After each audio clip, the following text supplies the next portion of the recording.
We will call the Corpus Christi City Council meeting to order for Tuesday, October the 13th. And if you join me and give the invocation, say the pledge of the American flag and the Texas flag, and then Ms. Huerta, if you'll call the roll.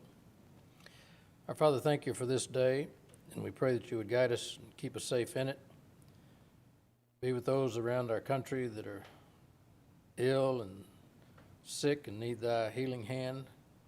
Be with the doctors and nurses and the medical professions that are ministering to them.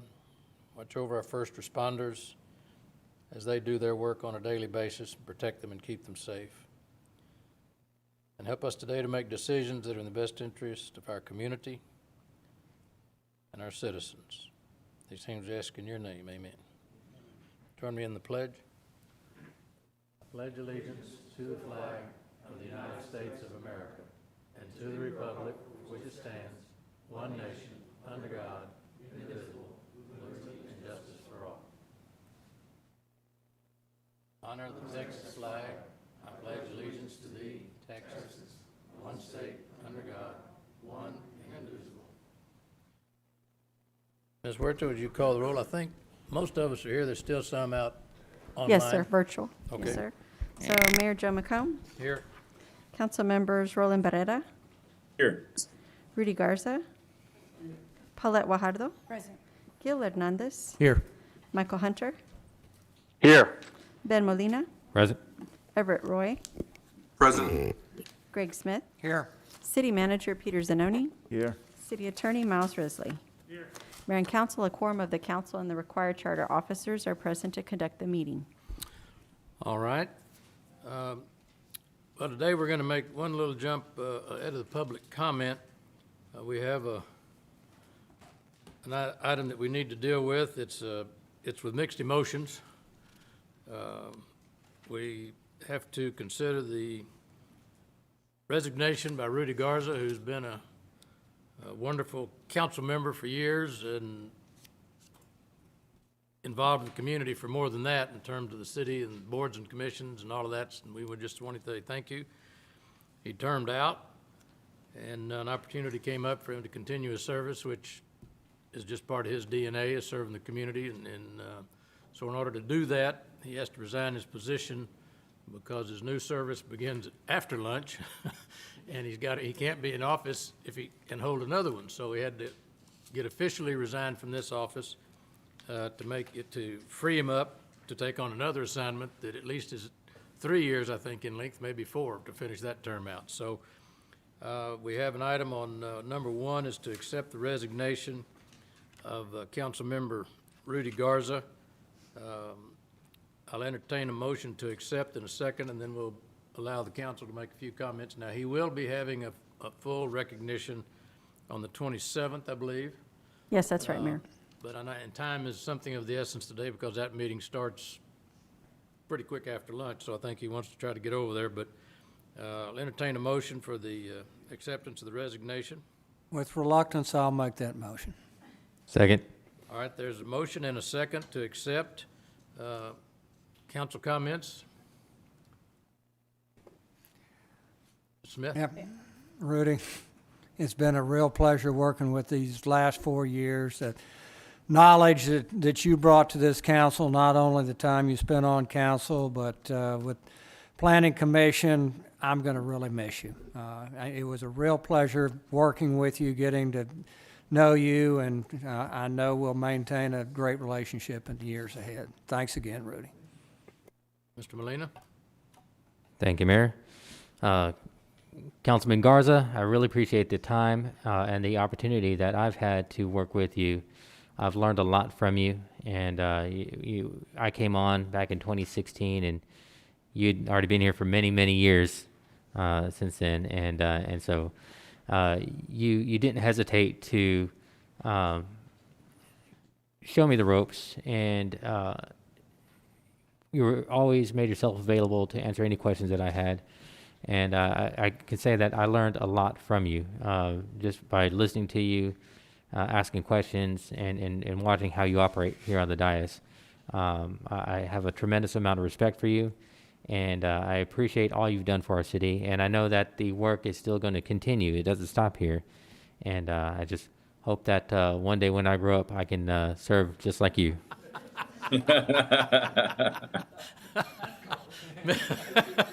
Mr. Hernandez? Thanks, Rudy, and congratulations on the appointment to the Del Mar Board of Regents. I've been a strong supporter of you for a long time. As a matter of fact, when you first decided to run, I was your first campaign donation. So I have much luck for in the future and fix those guys over at Del Mar. Thanks. Okay. Anyone, Ms. Guajardo? Yes. Rudy, congratulations. I'm sure, like the rest of us, you want to leave a good legacy, and you have, and you've been an inspiration. Your wisdom is just not taken for granted. Many times I look over and listen to you speak about just in depth about so many things. So it teaches us all. And I've always said everyone here brings something different to the table, and that's the beauty of any council. So I want to thank you for your friendship and for always inspiring us and giving us the knowledge that you bring, only you, to this table, because it's meant a lot over the last 4 years for me. Thank you. And good luck. Anyone out virtually? Yes, sir. This is Roland. Okay. Rudy, I just want to tell you, thank you for your support and your commitment to the community and to my, my growth over the last 20 years. I recall when you were president of the West Side Business Association and I was your vice president, and you just set a stellar example for the community of somebody that's truly committed to making Corpus Christi better. I know we haven't always been on the same side, but I've always had a ton of respect for you, and I appreciate all that you helped me do in District 3 these last 22 months. You just, my hat's off to you, and thank you for all you've done. It's heartfelt. I appreciate you, brother. Anyone else? Yes, this is Councilman Roy. Huh? Rudy, I want to thank you for your years and years of community service, the things that you even did prior to being involved with council. Sometimes I'm amazed because I'd look over at you and I'd say, well, wait a minute, how's he know that? How did he know that? And then I forget that you were here when that issue came up. Your knowledge, your expertise, your passion, we're going to miss that. I'm sure that Del Mar's lucky to have you as part of their board. And, I appreciate all the things that you do now and that you're going to do in the future for this community. Thank you very much. Mayor, I'd like to say something also. All right. Councilman Garza, thank you so much for everything you've done for the city and everyone else. Congratulations on your new position. We won't be the same without you. You've done so much for the community. You've always been there for me. Just like Ben said, you're going to forget more than we'll ever learn, probably. And just as a friend, I want to say thank you for everything that you've done also. So thank you very much and congratulations. We'll miss you. Okay. Well, I think they've pretty much summed it up. You've got a great past and record of service to the community, and that's going to continue. And we just hope for the best for you over at Del Mar. And we hate to see you leave, but at some point we all do. So we want to wish you the best. And Mr. Zanoni, or you or Ms. Huerta have a comment or two you'd like to make before you say, adios. Yeah, thank you. Councilman Garza, you are one of the council members that appointed me as city manager, and I won't forget that. And I told the councilman before the meeting we're going to keep in touch. Councilman Garza, even with COVID, he and I would still meet. I know I would meet with the council more frequently prior to COVID, but Councilman Garza would nudge me every once in a while and say, hey, let's meet again if we can. So we're going to continue to stay in touch because Councilman Garza cares about the community no matter the capacity. And his insight and thought is important to me. And so he and I will continue to meet, whether it's coffee in a downtown coffee shop or upstairs at City Hall. But Councilman, thank you for being such a great community champion and for helping me be here today to help lead this community. Thank you. Ms. Huerta? Rudy, thank you so much for everything. Rudy has been a mentor to me and just so supportive of my profession, of the department. It's going to be so hard to not have you around, but I have your number, right? So I know where to find you. So I'll be keeping in touch with you. It's been such a pleasure to know you, and thank you for everything you've taught me. I appreciate it. All right, there's a motion on the floor and a second. Any further discussion? You want to call the roll on this, or we just take a voice vote? It's up to you either way. You want me to call the roll? Well, and I might add something Ms. Huerta pointed out under the law. I mean, if you get 8 noes, we don't have the right to not accept your resignation. So if you were thinking about voting no, the law trumps it. So if you'll call the roll, Ms. Huerta, just for the record. So for passage of motion 1, Mayor McComb. Aye. Council members Barrera, Aye. Garza, Last act. Guajardo, Hernandez, Aye. Hunter, Aye. Molina, Aye. Roy, Aye. and Smith. Unfortunately, the motion passes, Oh. but it does. All right, Mr. Garza, you have any comments before you go and take a new assignment? No, I just want to thank you all so much. It's been a real pleasure being part of the team. Well, thank you. We'll see you on the 27th. Good luck to you. All right, Ms. Huerta, do we have anybody signed up for public comment? No, sir, actually, we do not. No phone calls or written submissions for public comment? No, sir. All right, so let the record reflect that we had no submissions in writing or request for phone comments through the public comment period. And that being the case, then I'll ask City Manager for his comments and update on city operations. Okay, great. Thank you, Mayor and members of the council. I'm going to do a couple of city updates, and then we're going to have Annette Rodriguez provide us a quick update on COVID-19, which, even though our numbers are still doing a lot better, is still with us. The pandemic's still here, so we want to remind us about that. Let me begin, though, by just reminding the council about our DSAL town halls that we have been having. They've been real successful, and last week, Mayor McComb, myself, and water utility staff held 2 virtual meetings on Tuesday, October 6th, and Thursday, October 8th. And we held another one last night, which went well. And the final town hall meeting will be tomorrow on the 14th at 6 o'clock, 6 to about 7:15. The goal of the meetings has been to provide the community with a greater awareness and understanding of our efforts in pursuing seawater desalination, to improve our region's water security and supply. And in addition to the meetings last week, in between those meetings, we, myself and the city staff, were on KEDT Public Radio, and we did an over an hour broadcast, which was really well attended. It was replayed on Friday as well. And so that was an additional benefit for the community.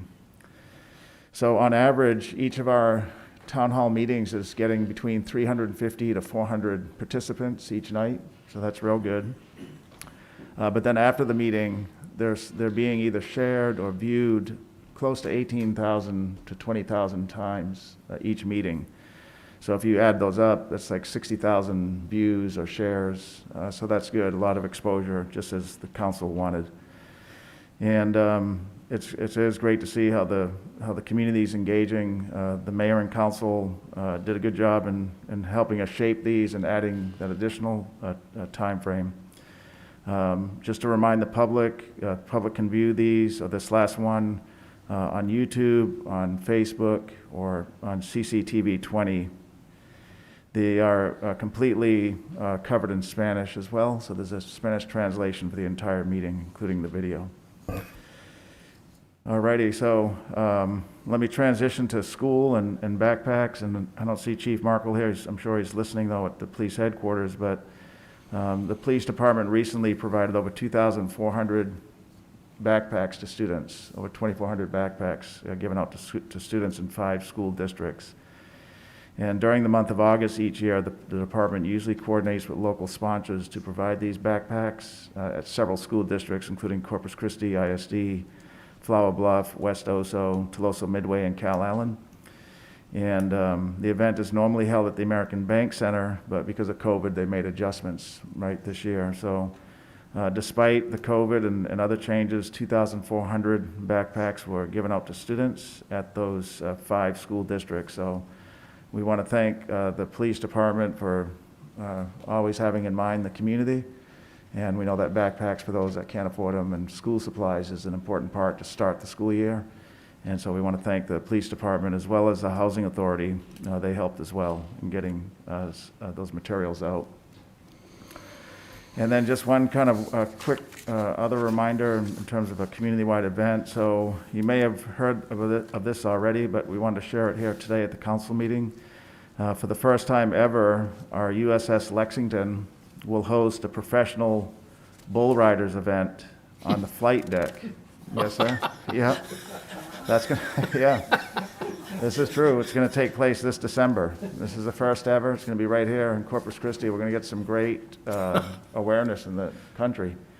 Right, so the Lexington is a museum, as we know, it's on the bay, but the professional bull riders called Mr. Banta recently and said, hey, we want to do a bull riding event on the deck of the ship. And the theme is called Professional Bull Riders Cowboys for a Cause, Every Second Counts. And it'll be live televised on Saturday, December 5th. Okay, Saturday, December 5th, it's going to be on CBS TV, so nationally, yeah, people will see it. There'll be a little time to do some airtime for Corpus Christi. Brett Otting, our CBB director, is working with them on that. So the competition will feature 5 teams of 3 cowboys each, riding to support military families. That's what it's for. It's a fundraiser of sorts. Every second each cowboy stays on his bull for up to 8 seconds, the Bull Riders Association will donate money to a nonprofit military-supported organization based in Texas. Wow. Yeah, so it's a good deal. The bull riding event will bring about 300 tons of dirt, 300 tons of dirt and steel, more than 15 miles of copper and fiber optic cables to support the bull riding event. That's probably more sand that got washed up on the beach than this, but. Can we set to fill in the canal?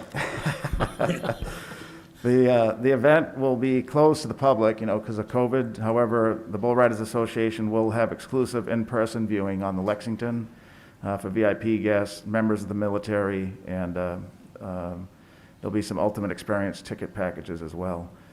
So the packages will include meet and greets, and they'll be available for purchase on www.pbrforprofessionalbullriding.com. So if you want to check in buying a package, go to that website, pbr.com, for meet and greet and other packages.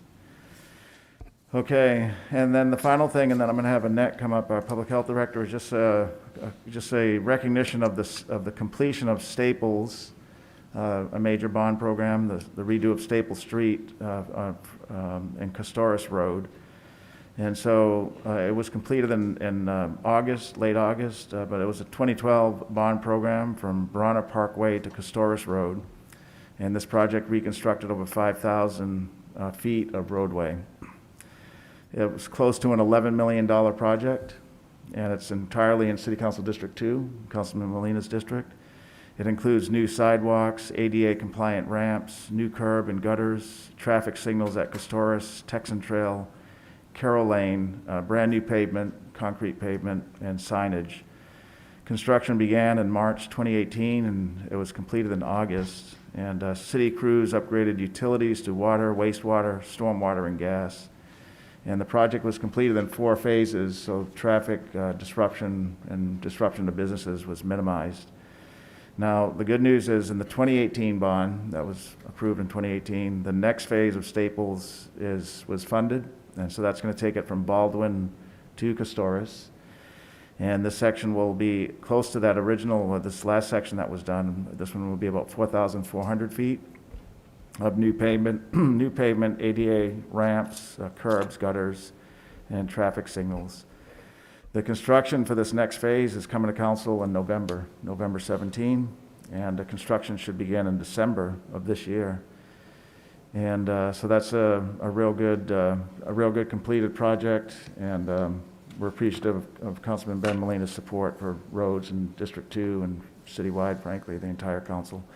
So what we want to do is show a video. We would probably be out there in person, but because of COVID, our communications team put together a video. We'll watch this. I think it's just about 2 minutes, and that'll conclude our remarks, and then we'll have Annette speak.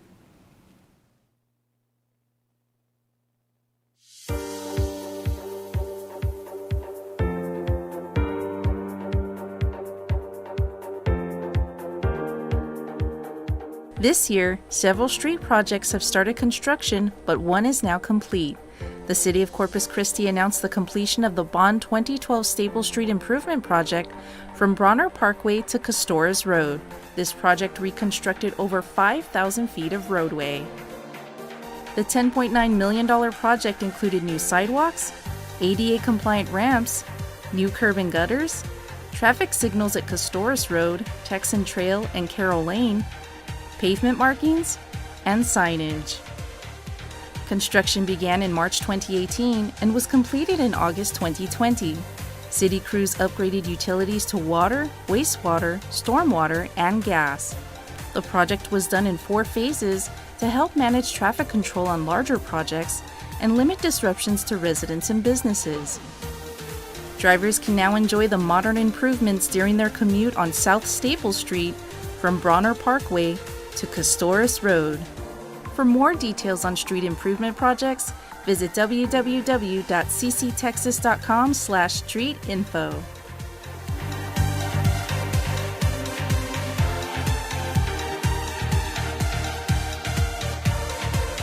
All right. Very nice. Yeah, very nice, right? Beautiful street. Annette's going to give us a quick update now on COVID.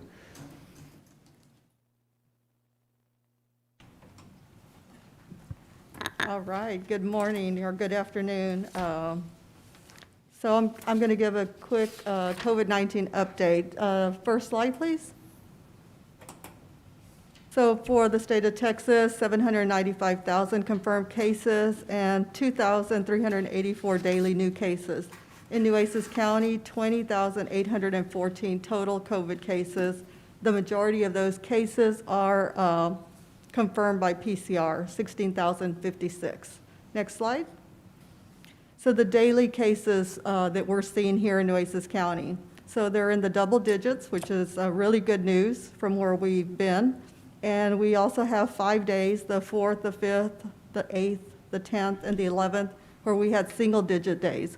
And that's now our goal, is to get all of our days down to single-digit numbers. Next slide.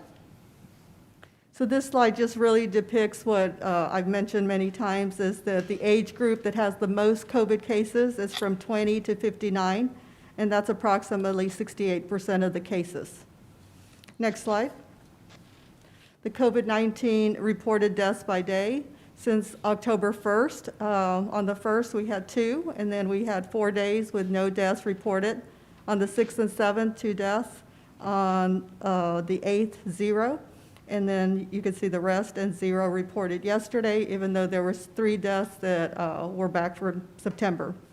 We also have the deaths by months on the left-hand side, and you can see August is still the month with the highest number of deaths of COVID-19 related deaths at 177, for a total of 430. Next slide. This slide is something that we're working on because we're looking at vaccine distribution. And so we're looking at where would we have the most bang for our buck, if you will. And so what we were looking at is we're looking at zip codes, the number of cases by zip codes, and then the number of deaths by zip codes. But what we did was we looked at the census population for each zip code, and then we took the number of deaths and we got a percentage. They're very, very low percentages, but if you only have a low number of vaccines, you may want to use your resources in zip codes 78409, 78405, 78404, and 78380. That might be where you can make a little bit more of an impact than some of the other areas. Next slide. This is the schools and how they're doing. On the left side, you see the Texas dashboard. 7,620 students have come back positive in Texas and 5,000 staff. And that's the same trend that we're seeing here in Nueces County. So the majority of what we're seeing is students. And then we have the numbers there. CCISD, 44 students. Tolosa Midway, 5 students. Flower Bluff, Calallen, Bishop, and Agua Dulce ISD. Next slide. So right now, as of late last week, DSHS reached out to the health district and to many others and was talking about the Operation Warp Speed, which is the vaccine distribution plan. And so they call it OWS, and their main goals are to ensure safety and effectiveness of the COVID-19 vaccine, to reduce the morbidity and mortality of the COVID-19 through effective and efficient distribution, and to support rapid vaccine distribution based on CDC guidelines. Also to assist with the return to pre-pandemic quality of life. I love that goal. And so CDC is basically, right now, they're saying that they're going to use ship to site for distribution, which means that if there's vaccine available and you're signed up as a provider, they're going to ship it directly to the provider. With H1N1, we received the lion's share of the vaccine, and then we helped to distribute that vaccine throughout Nueces County. That will not be the case this year, is what we're being told. So McKesson will get the vaccine when it's ready, and then they'll distribute it straight to all those individuals that signed up as providers. CDC is working with the larger pharmacies, like CVS, Walgreens, et cetera. But we are trying to make sure that our doctors, hospitals, our urgent cares, all of these individuals that can become providers, that they do sign up. So our main function is preparing for the vaccine, but also assisting others to sign them up and help them sign up as providers. Next slide. So COVID-19 vaccine, who can be a provider? So providers are needed, and this is throughout the state of Texas, to administer the COVID-19 vaccine. Who can be a provider? Any facility or organization licensed to possess or administer vaccine or provide vaccination services is eligible to enroll.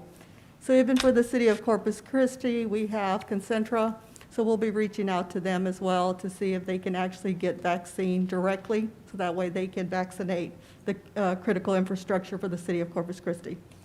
The registration is at https://enrolltexasiz.dshs.texas.gov. And if you have questions, there is a phone number there that's directly to the Department of State Health Services. The CDC also put out a vaccination playbook. Vaccination planning, they say, needs to be flexible, but as specific as possible to accommodate a variety of scenarios. So we have been working on different scenarios that may come up. We do know, I think everybody saw, the Johnson & Johnson vaccine manufacturer was put on pause yesterday due to some adverse effects in the clinical trials of phase 3. The same as AstraZeneca was a while back, but we're still looking at Pfizer and Moderna as possible vaccines that may be available in the near future. Next slide. So some notable updates is that the health district did start using our Luminaire software system a couple of weeks ago. That means that individuals in the community, they self-register if they want to go through the drive-through. We're scheduling drive-throughs for every Wednesday, and we open it up to 100 or 200 individuals. So the first one that we had 20 people signed up. And the really good news was that 20 people were all negative, something that's really never happened to us before. So 20 out of 20. So we're thinking Luminaire is our good luck charm. So last week we had another drive-through. We had 48 people sign up, which means that they're also increasing. Maybe they know more about it. Maybe you're seeing a little tick. 48 people signed up. There were 4 positives, about an 8% positivity for that one particular drive-through. We also did the multiplex assay that I've been talking about. So we didn't only test them for COVID, but we also tested them for flu A and flu B, and we saw no flu A and no flu B in any of the individuals that came through.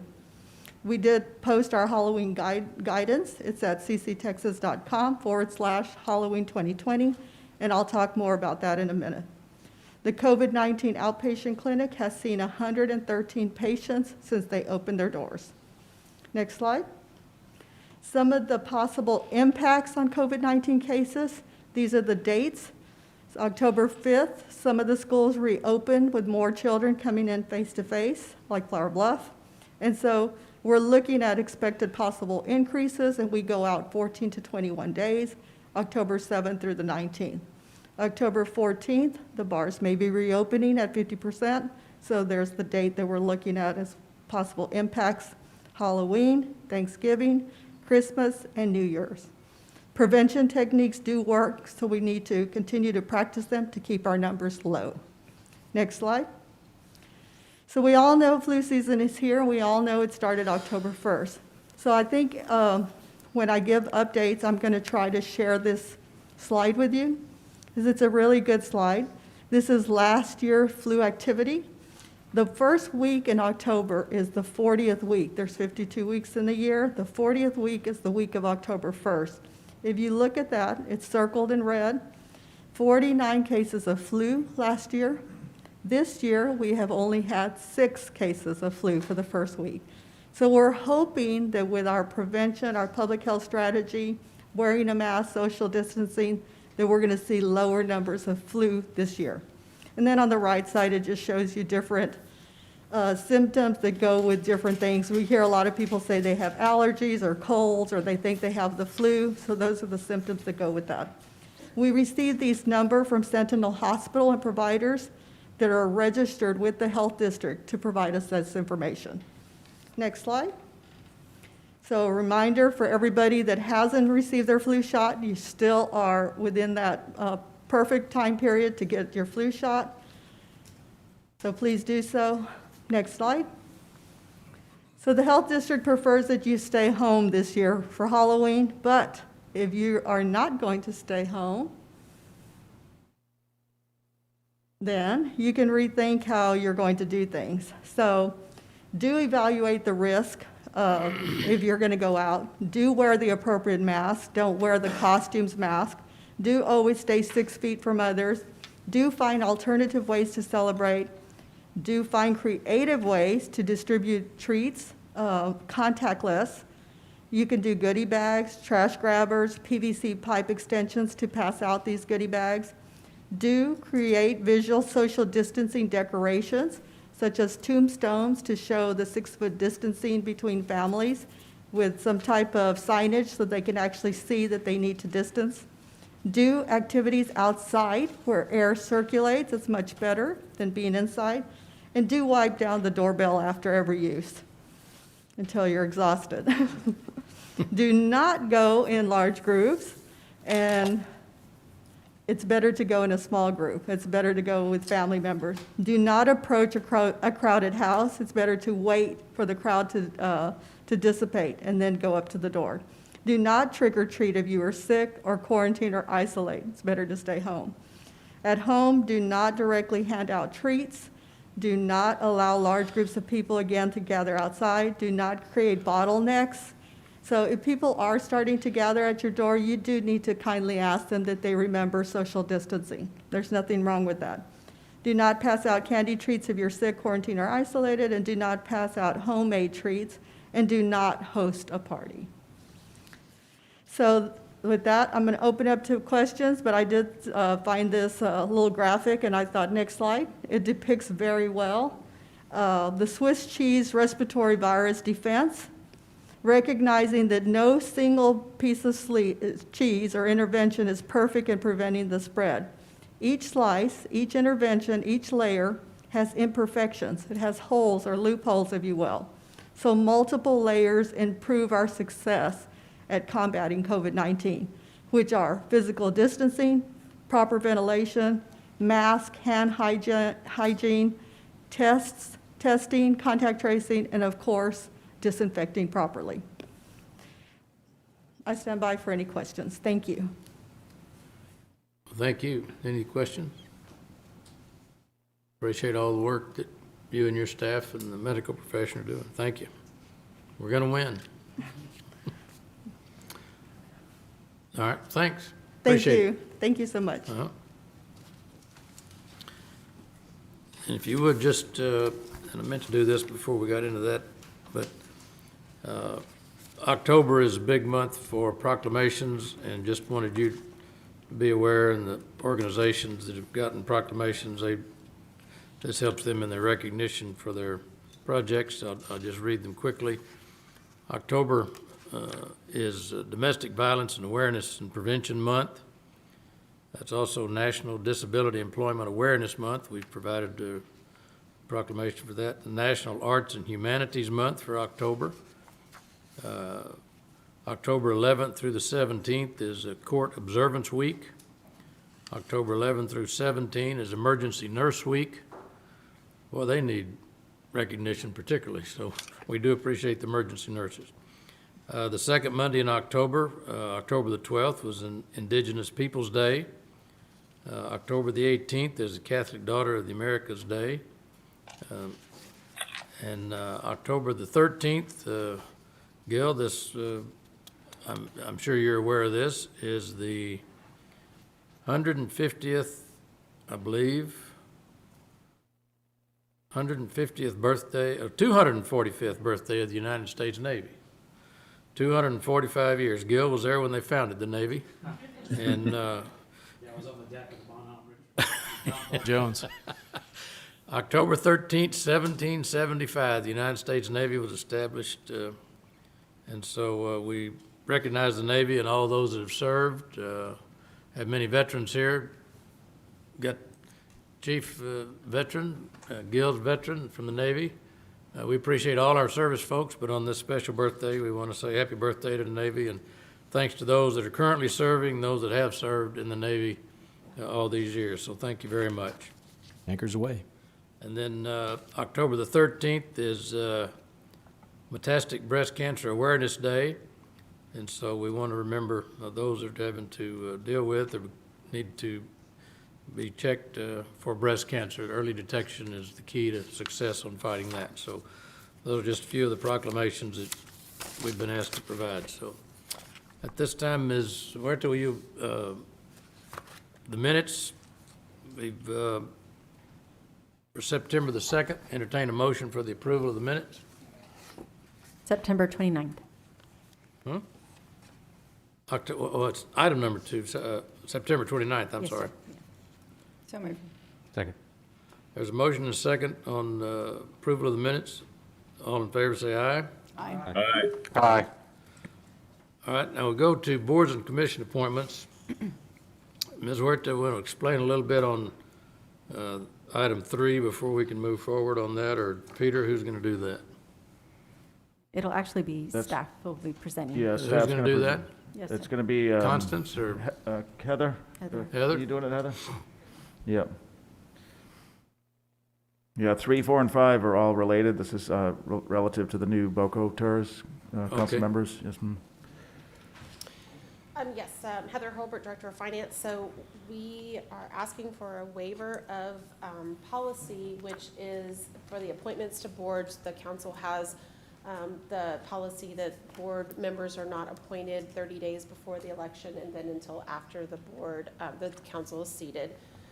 In addition, there is a policy that board applications need to be received within 14 days of appointment. So we had been waiting for Del Mar to accept to approve their participation in the TERS.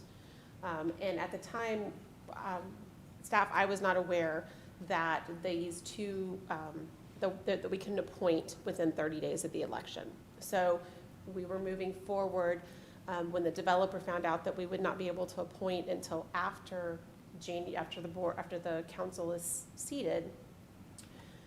We wanted to find some alternatives because he is ready to get going with this process, and this would delay the process. We would not be able to approve the project and financing plan or the developer agreement until the board would be sat, which would be in January. So what we came up with was asking for these waivers to be able to move forward to appoint just this board specifically so that so we can approve the project and financing plan along with the developer agreement to move this project forward so the developer could get started on it.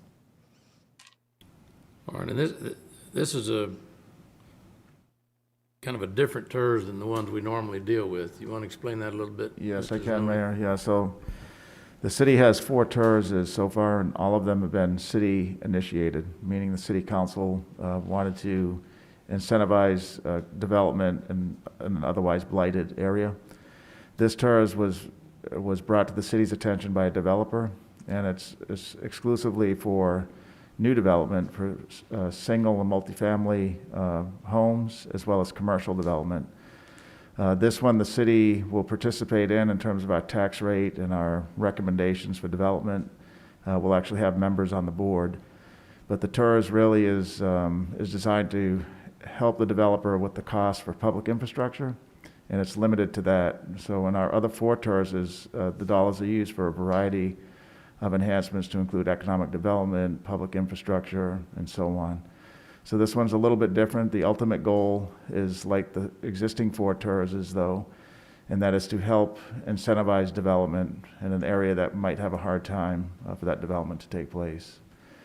So the action item that Heather just talked about is a city council policy. It's a policy that city council approved. It's not part of the charter necessarily, or it's not part of the charter. And so the waiving is to relax, in this one case, these rules that were established when it comes to appointment of boards. The staff is recommending it today because it will allow the developer to start his project before the end of this year, and he's ready to do so. And so we're supportive for that reason. All right. So I guess first we'd need to, do we have any questions of Heather on her presentation? Mr. Hernandez?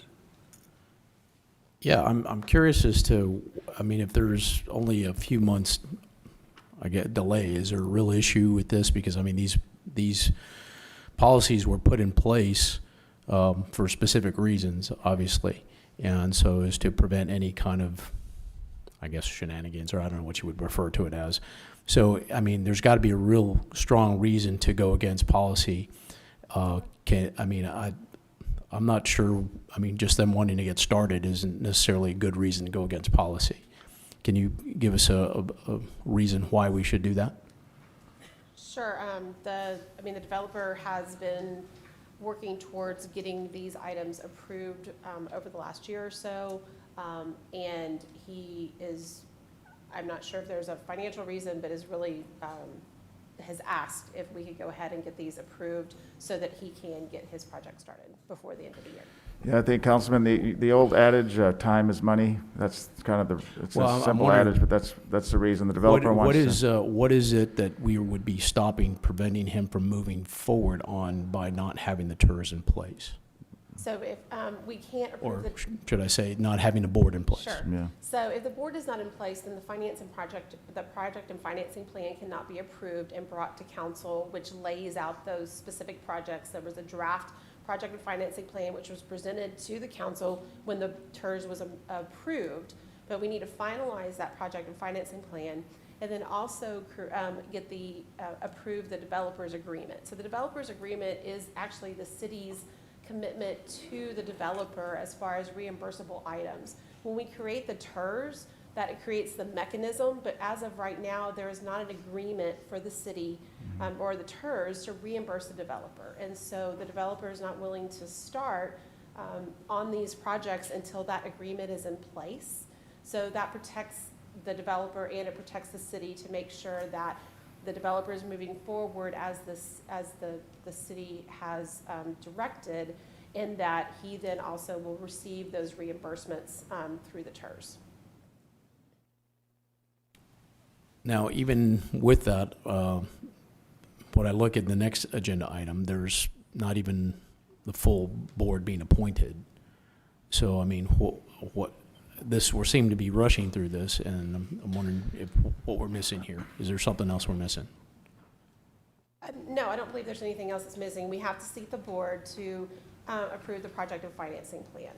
And so that's why the board is needing. We do have the majority of the places. I believe we're waiting for Del Mar to approve their participation today, and then we will have their representative. I believe the only two that we do not have would be the state legislative members. We're still waiting a response back from them. Yeah, so the board, can I just repeat that again? So it's, every member, every slot will be filled with today's action if council approves this, with the exception of the two state representative and state senator. Those are required by state statute, and those are typically tough to fill. In San Antonio, those representatives, I don't know if they ever attended any board meetings, but so to the extent that we can fill the seats, they're being filled through today's actions, both here and at Del Mar. Exactly. Okay, forgive me if I'm wrong, but it says the city has 5 appointees and there's only 4 people applying. And we're also waiving the 14-day requirement. I mean, I don't know if we've actually posted this, maybe. A council member Barrera is also being recommended. He's the 5th member, so it'd be 5. Exactly. That would be the 5. Okay. Did we post this? Has this been posted on the city's website? Yes, sir. The But packet. not for the 14 days? Well, I mean, one of the exemptions is for the What? representatives. When- Only when one wa- turned it in when was it by the posted? deadline. When was it posted? Posted, you mean for recruitment? Yes.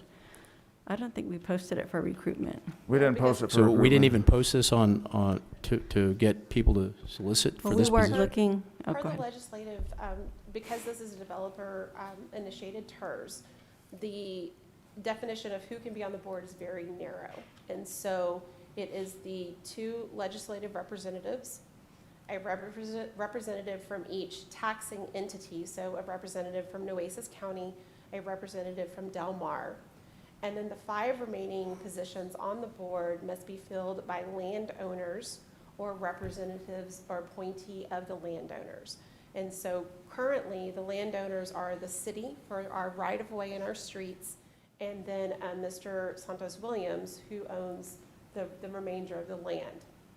So the city has 3 positions, has the council member, has myself, and then a representative from planning. And then the landowner, the other landowner, the developer, has himself and then has designated to County Commissioner Gonzalez, I believe. And so this is not something that can be, it's not an open application. You have to meet those narrow terms to be able to be on the board for this TERS. Okay, thank you. Any other questions or comments? And it's staff recommendation in lieu of the fact that it's not our normal TERS that we're dealing with, and it's, Yes, we're recommending these items, Mayor, number 3 and 4. As Heather said, the developer TERS, they generally pick the board under the constraints of, so that's another example of the difference between this one and the 4 other ones that we have. The 4 other ones, it's primarily the full city council, some county representatives, and in the case of, say, downtown and North Beach, some of the community representatives. So this one, the developer generally controls the format of the TERS. The city council still has to approve certain conditions in the TERS. But again, the money is going, the city's tax dollars ultimately get reinvested in only public infrastructure, so streets and drainage, stormwater, wastewater and water lines is what the dollars get used for. so, I mean, once the origination and the initiation of this TERS is done, we really won't hear from them again, I guess, unless they want something changed within the rules of the TERS. They won't be coming back to us for anything. Exactly, unless there are additional projects through the project of financing plan, which again is ultimately Right.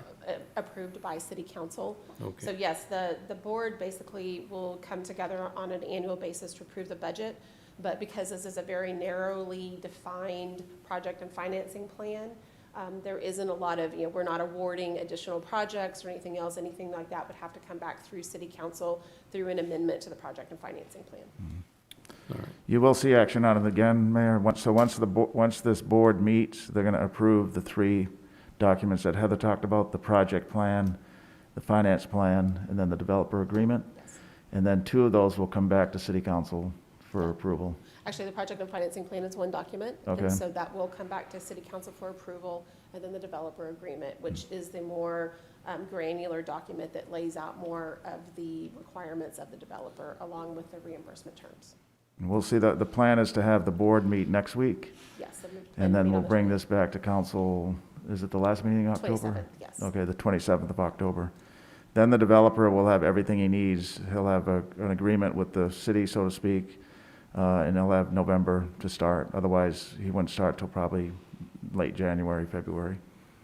All right. Anybody else have any comments? Entertain a motion then for approval. You want to do 3 and 4 together, or you want to do them separately? I should probably do 4, Mayor, so. Excuse me? I should probably do 4, yeah. We're doing 4, so staff is Do them doing 3 and individually, 5. Mayor. All right. Yeah, So, do them individually. all right, then need a motion for item number 3 then. First of all, to waive the policy, I move for right? approval of item number 3. All right, there's a motion and second on item number 3. Any other discussion? Mr. Smith? Or that was your speaker, that's your microphone? Okay. All in favor of item number 3, say aye. Aye.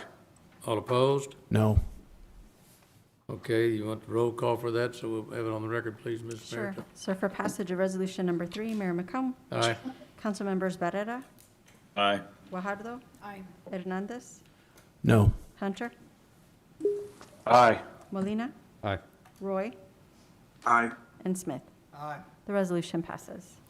All right, item number 4. Yes, sir. So Is it- that's the appointment of the reinvestment zone number 5 members. There's 5 vacancies, and they represent the category of 5 landowner or landowner's agent.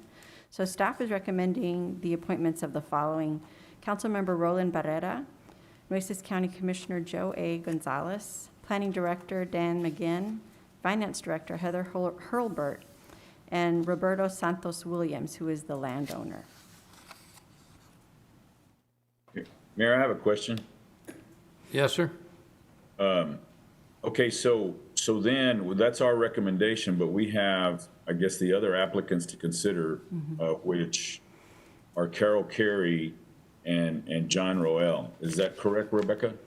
Well, my understanding, those, at this time, we have these people on file, but at this time, we're not moving forward with those appointments. It's just the 5. Okay. So we're just going to move forward with the staff recommendation of the 5 we have. Yes, of sir. Dan McGinn and Heather and Mr. Santos. Yes, sir. And myself. Correct. Yeah, at this time. And those 2 people will, I guess it's the state representative positions are not, if we're not able to fill them due to difficulty, they would be available to fill those positions. But at this time, that's hasn't been decided. I got you. I make a motion to accept. I second. All right, there's a motion to accept, and there's a second. Ms. Worth, you want to read the 5 that were, identify the names? Yes, sir. So, again, they are Councilmember Roland Barrera, Nueces County Commissioner Joe A. Gonzalez, Planning Director Dan McGinn, Finance Director Heather Hurlbert, and Roberto Santos Williams. All right, any comments? All in favor, say aye. Aye. Aye. All opposed? No. Just to be consistent. Okay, so no. All right. For the record, Mr. Hernandez voted no.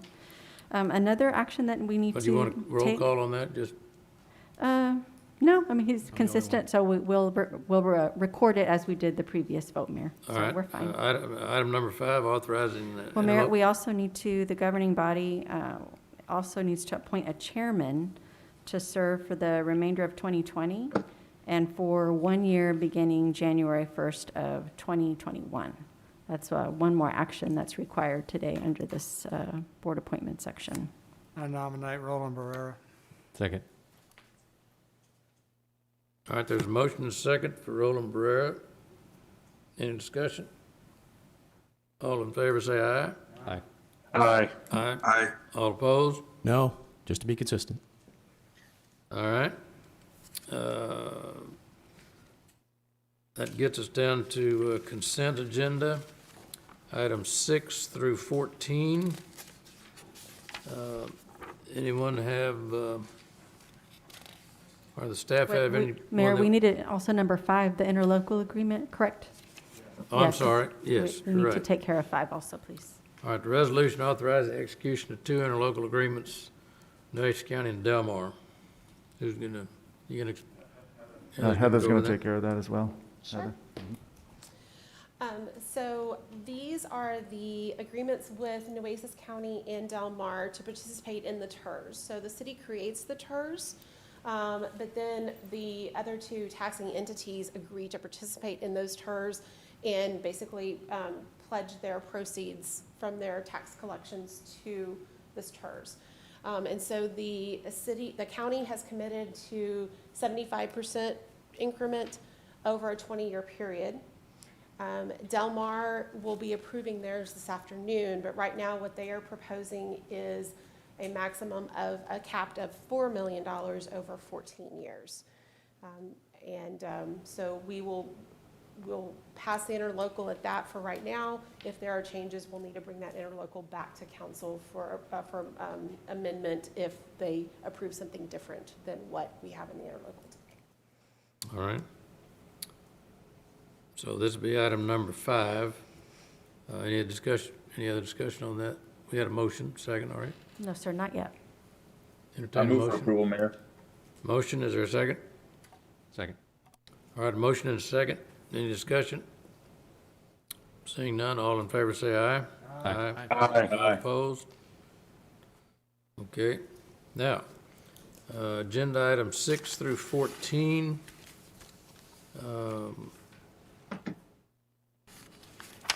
Anybody have any items you want to pull individually, or does the staff have something they want explanation on? If not, I'll entertain. Mayor, I do have a question on number 6, Number 6. just real quick. All right, you just want to ask a question on 6? All right, come ahead.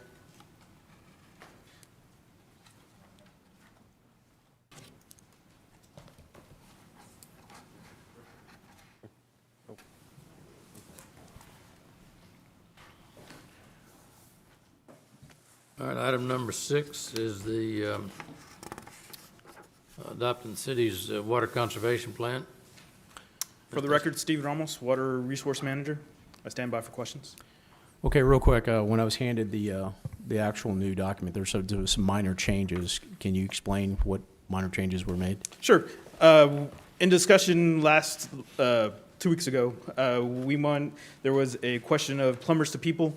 We went back and looked at the document. We made sure that that program was in there.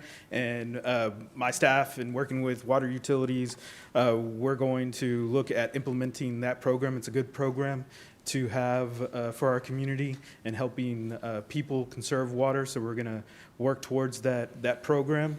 In addition, at the beginning of your document that you have, working with our attorneys, there was a clarification on 288.7 that we just needed to make sure that should be the first page. We wanted to make sure that it just stipulated straight out what this document is hitting on, and so that there isn't any legal questions, as that this document makes sure that we check the boxes under 288 of the Texas Administrative Code.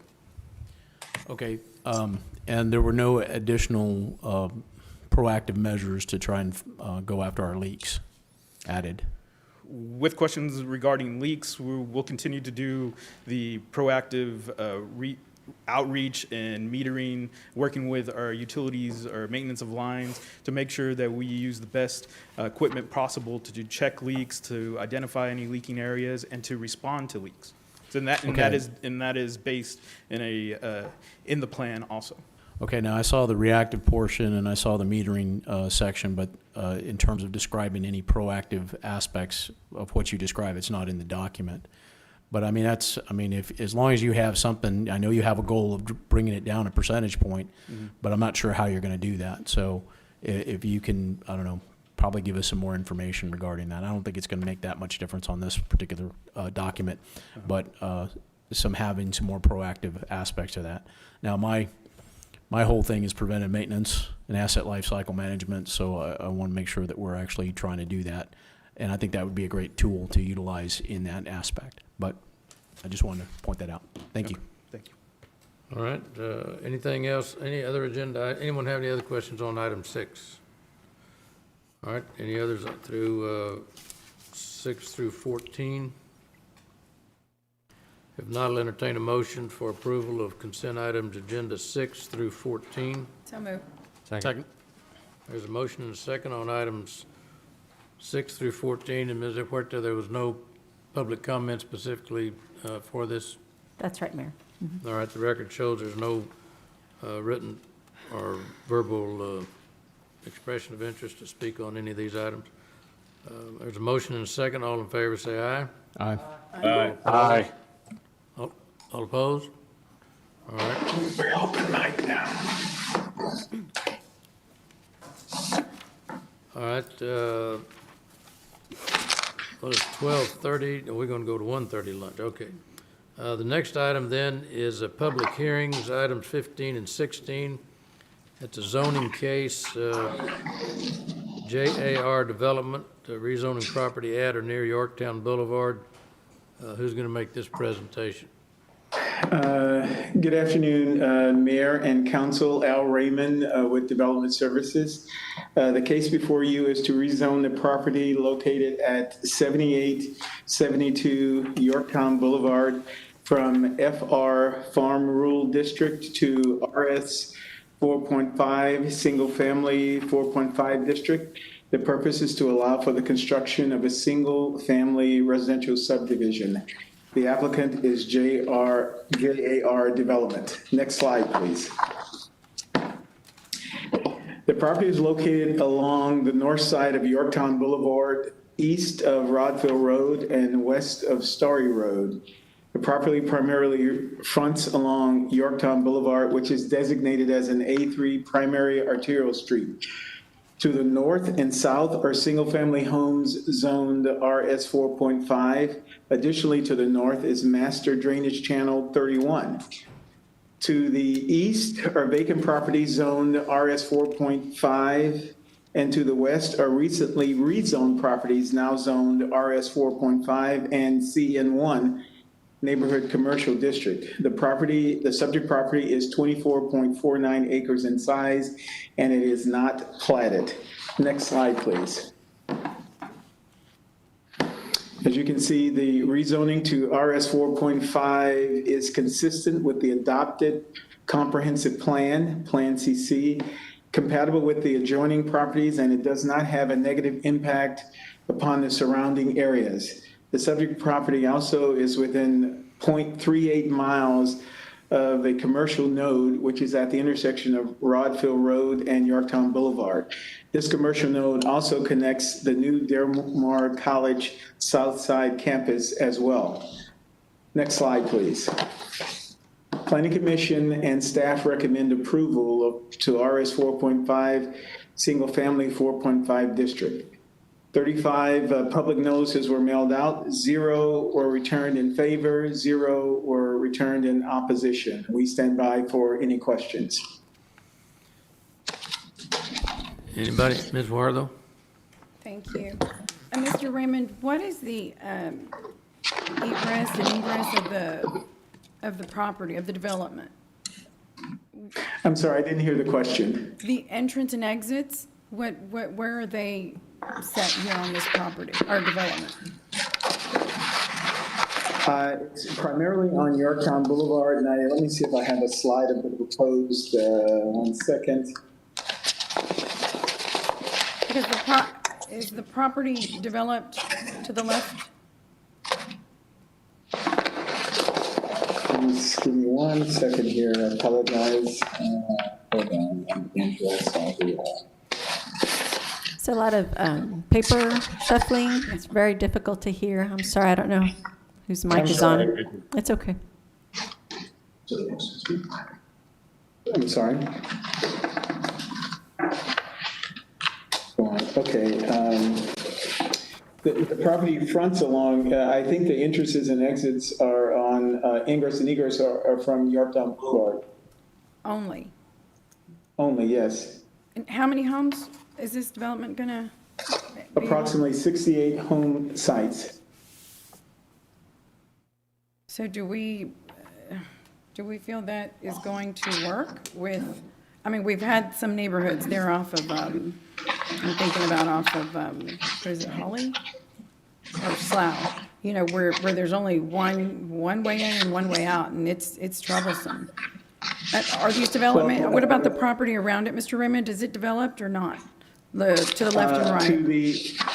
To the west of the property, it is not, they just rezoned that property. And this property, keep in mind, is just being rezoned. It has not been platted yet, and it's at the platting stage where we would address ingress and egress, access, those kinds of issues. This is just the rezoning of the property first.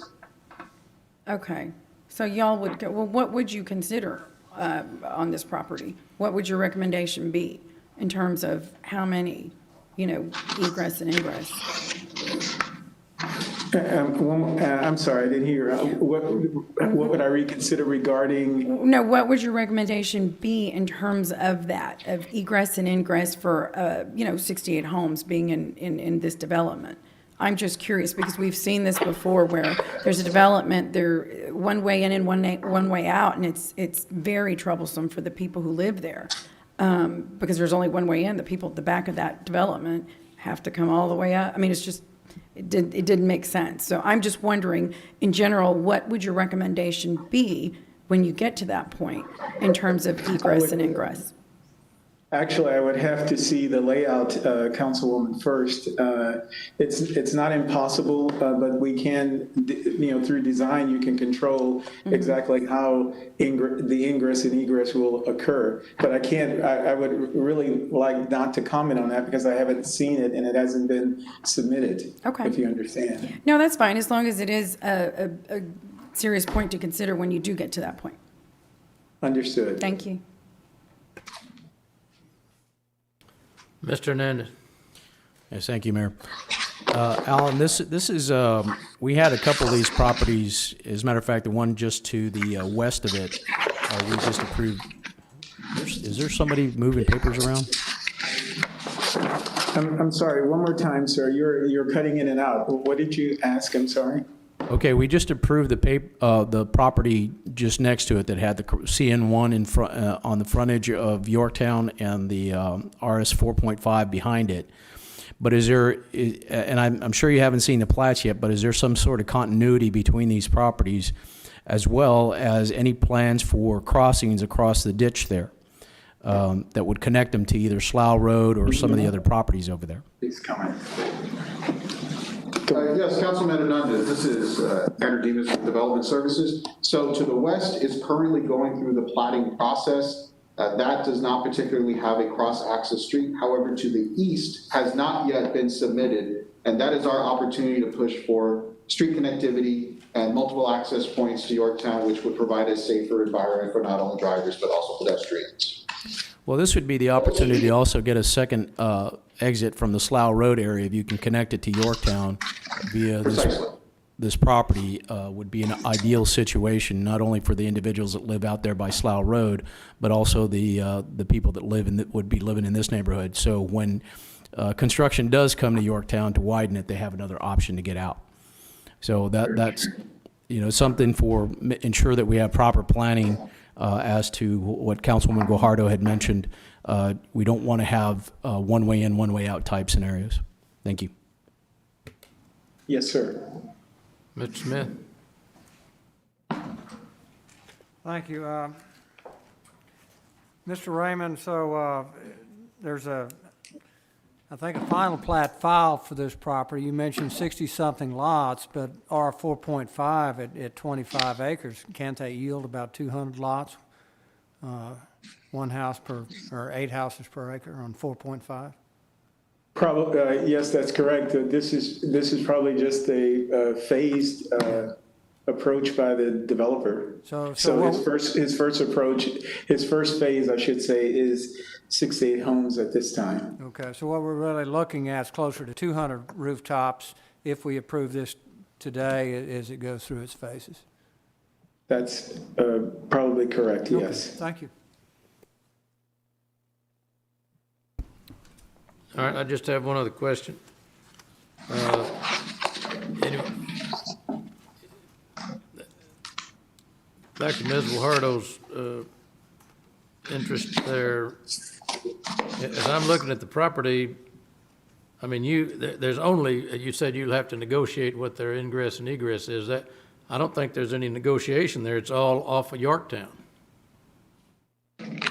I would agree, sir. And so we've already had some discussions about the condition of Yorktown and the narrowness of Yorktown, but yet we're wanting to put in there potentially 200 more houses on a road that is not really in a position to be accommodate that kind of additional traffic, right, with one or two entrances there?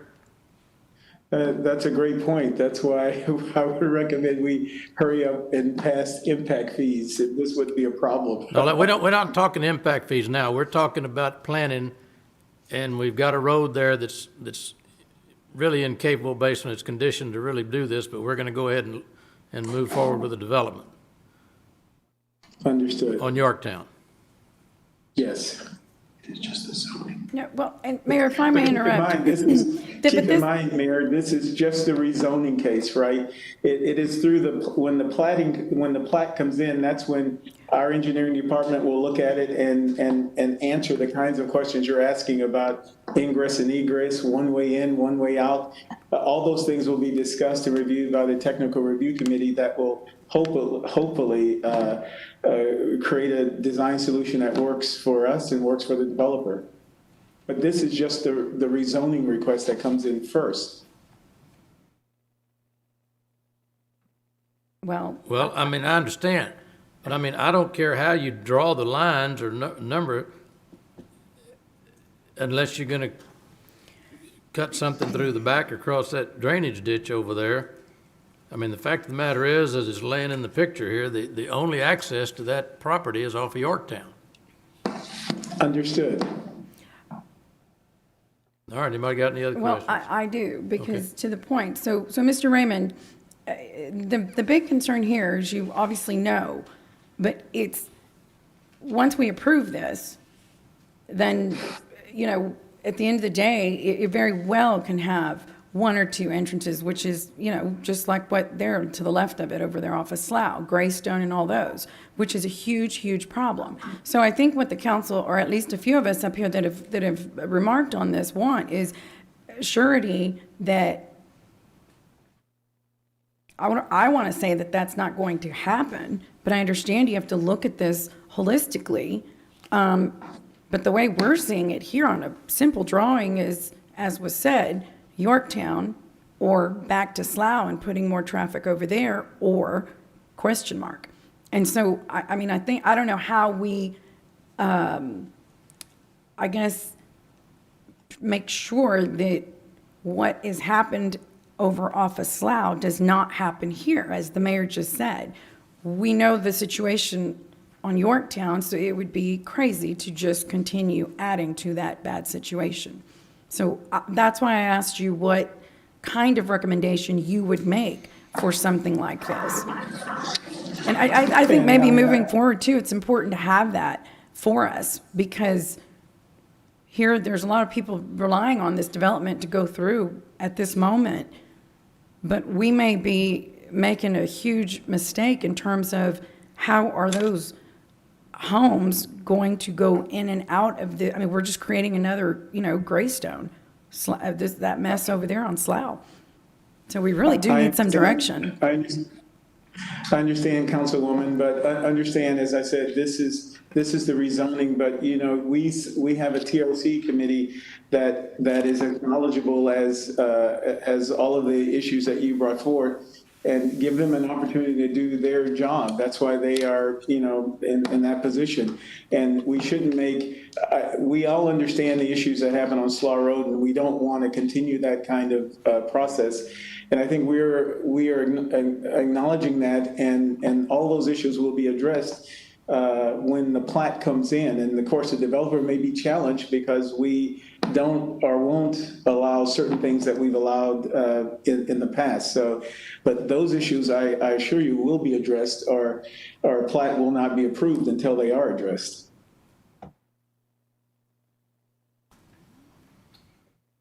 All right, one other question there, just for curiosity purposes. And I'm just trying to think of it, and you guys get the big bucks for doing this because I'm not in the business, but one of our concerns back when we were having the discussion on whether we spend money on Yorktown versus Rod Field going out to nowhere was that the big problem was with that Rancho Vista, and it really had either one or two access points on Yorktown. Is that right?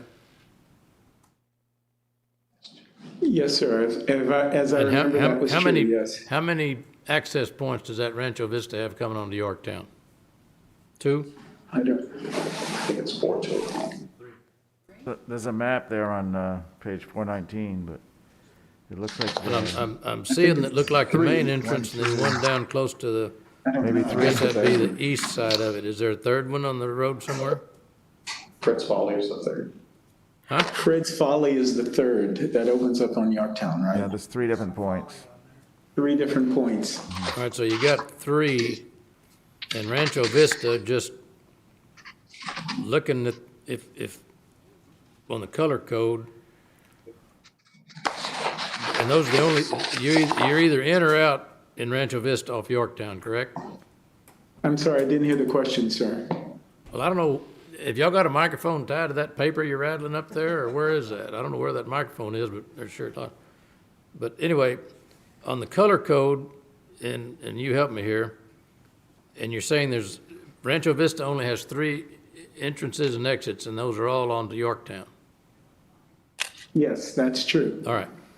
And so if you look at the color that Rancho Vista is, and then you look over here at the proposed property, it looks to me like that Rancho Vista's probably at least 4 times the size of this piece of property, or maybe more, that's under consideration today, right? I would agree with that statement, yes. All right, and so my question is, without penalizing the property owner, and I'm not even sure, based on the size of the property, I mean, I think you're gonna be challenged to require any more than 1 entrance in and out. I mean, I don't know what I mean, you start taking up all his frontage there, putting in roads, you're taking a lot of his property away from him. I mean, that's something y'all need to deal with, but I don't know what you're gonna come up with, but I mean, we don't need to be penalizing these developments out here. I mean, your problem is that their only access is Yorktown, which comes back to our point, the condition of Yorktown in today's world is not good, and you're just adding to the problem. I mean, we shouldn't hold back that want to develop, but at some point, somebody's got to address when we're gonna do Yorktown. Understood. I don't know when that is, but anyway, it's a challenge, but I don't think the property owner the developer ought to be, I mean, I don't know how you're gonna jump that ditch or get back to Slough Road. I mean, you gotta go through some other property owner. Anyway, all right, anybody else have any comments? This is, item number 15, and it's a public hearing, right? Yes, it is, Mayor. So we'll open the public hearing. Is there anybody, Ms. Huerta, that has called in or notified you of any making comments, written or verbal? No, sir. No public comment on item 15. And there's nobody in the audience here for comment on item 15?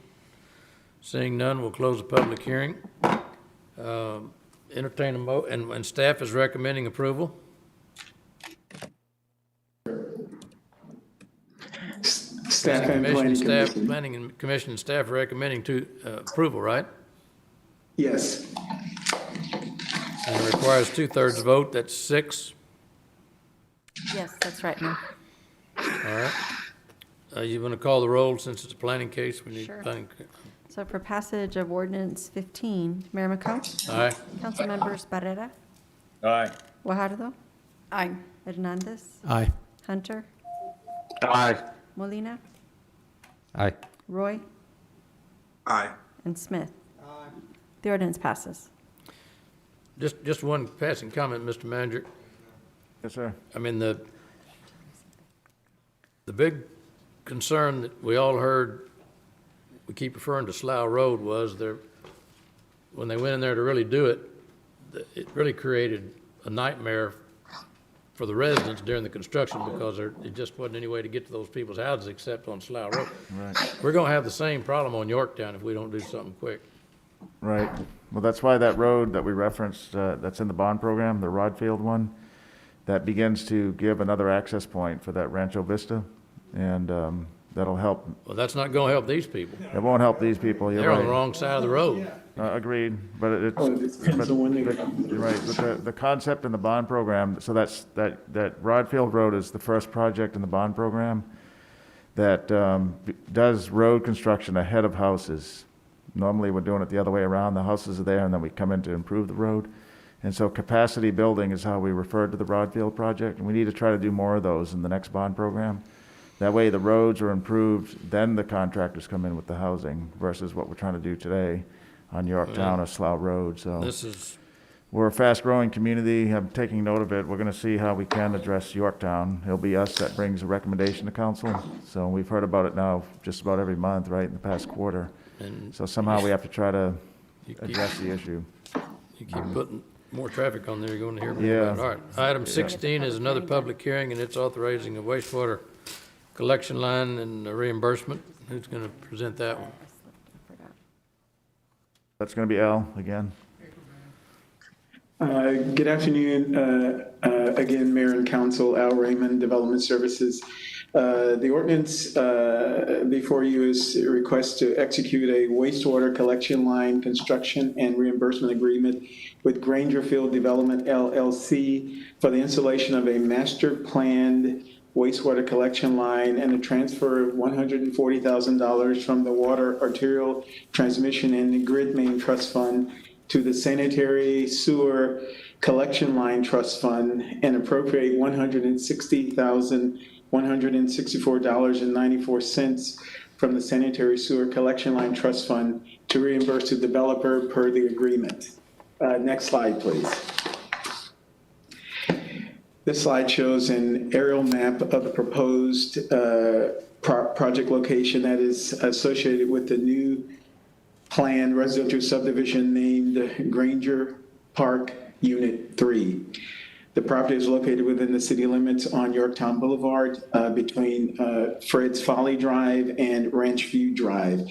The planned subdivision will contain initially 68 single-family home sites, and it is zoned RS 4.5 and CN1, and it is within the Corpus Christi Independent School District. Next slide, please. This slide shows the approximate location of the planned wastewater utilities infrastructure improvements. The developer is required to install 1,040 linear feet of wastewater collection line that is part of the wastewater master plan for the Oso subbasin, and this will extend sanitary sewer services for the planned residential subdivision as well as adjacent properties. Next slide, please. As requested, this slide going forward will be in all of the reimbursement presentations to council. The Finance Department latest audited balance of the trust fund was, the last balance was given on 8/31/2020, and that balance was $1,051,899.27. The Finance Department takes approximately 2 weeks or so to report balances of the previous month. Therefore, the approvals that council approved in September are not reflected here, which was 2. And of course, the request before you today is not reflected from the 1 million from the current balance. Next slide, please. Staff recommends approval of the wastewater collection line construction and reimbursement agreement with Grangefield Development LLC. I stand by for any questions. Mr. Smith? Thank you. Mr. Raymond, is this tract directly adjacent to the one we just approved the zoning for? This is the same tract, sir. Correct. With it, and so it's a 24-acre tract? It's two different developers. Yeah. Isn't it due west of it?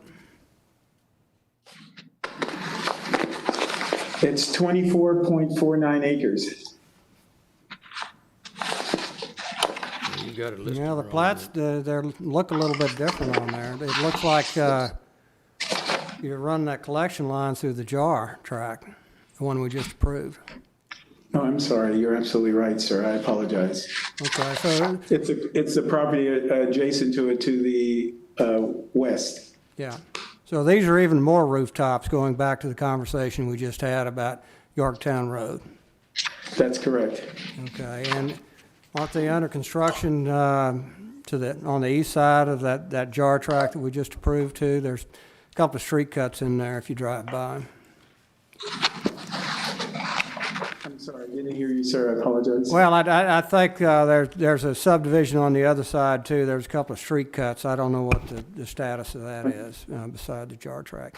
But my basic question here is these are collection lines. So the jar tract, the one we just approved the zoning on, will they be tapping into those lines for sanitary sewer service? I think the infrastructure will, yes, they will be. Yes. Okay. Well, will they be giving any credit or reimbursement to the city for that? I can't answer that at this time, sir, because they haven't submitted their approach to service their property yet. Well, But if credit is due, credit will be given. okay, so they'll reimburse the city for this line? Is that what you're saying? Since they'll be using it? Yeah, it's a plat fee. I think that would be appropriate, yes. I'm not asking if it's appropriate. Is that what's going to happen? I really can't answer that until they submit how they want to service their property, Councilman. Okay, in this particular tract, how many acres? We know the jar tract's 25. This tract, what is it, about 15 acres?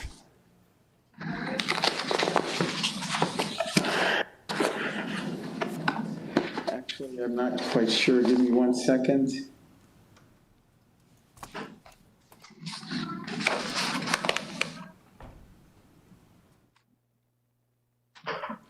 Actually, Councilman, I'm not sure of the size of that. I'll have to get back to you on that one. Okay, but just looking at it, it looks much smaller than the jar tract. Is that?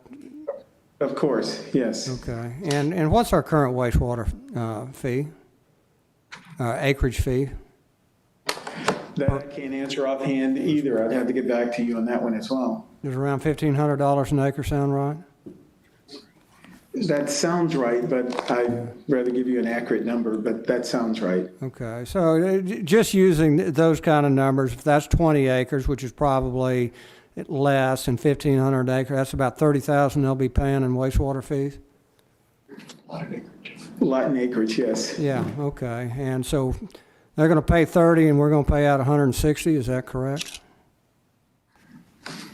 Yes, but the overall project is about 400 grand, so we're only paying a portion of our portion because some of it's on private property. So exactly like the reimbursement agreement we brought to you the last Tuesday, it was a portion of the entire construction cost. Oh, okay, so they pay 30 and we don't pay 400, we just pay 160 out of the 30 they pay us. That's correct, sir. Okay. I think we need to work on those fees, thank you. Okay, Mr. Hernandez? Thank you, Mayor. In looking at this, I mean, they're going through the JAR property that we just discussed. And I'm imagining they actually had some discussion with them because they wouldn't have just put a line through there without understanding what their plans were. Am I correct? Yes, sir. Okay.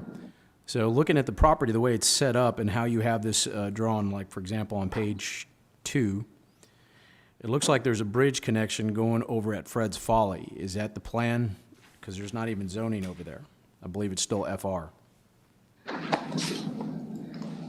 A bridge connection, I can't answer that. If you look at page 2, under where the drawing is for the spot, and it looks like there's a planned bridge over Fred's Folly. There's the.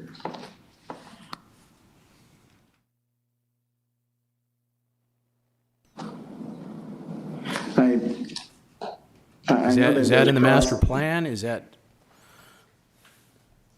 I'm sorry, I know that cross-access will be required, but when that will occur. Which my guess is they're probably not doing that property, because then they would have to construct the bridge. But, okay, well, aside from that, looking at JAR, if they're building this thing, we probably have a preliminary plat. Have they done anything? Have you seen anything? I have not for this property, sir. Okay. Well, again, the connections going across that ditch are going to be important. My guess is Fred's Folly is one of them, and then possibly Slough at some point. But maybe that's something you should include if they continue to develop this area, which I'm imagining they will. If you can provide that going forward with these requests. Will do. Thank you. Thank you. I don't see any other lights on. One other question.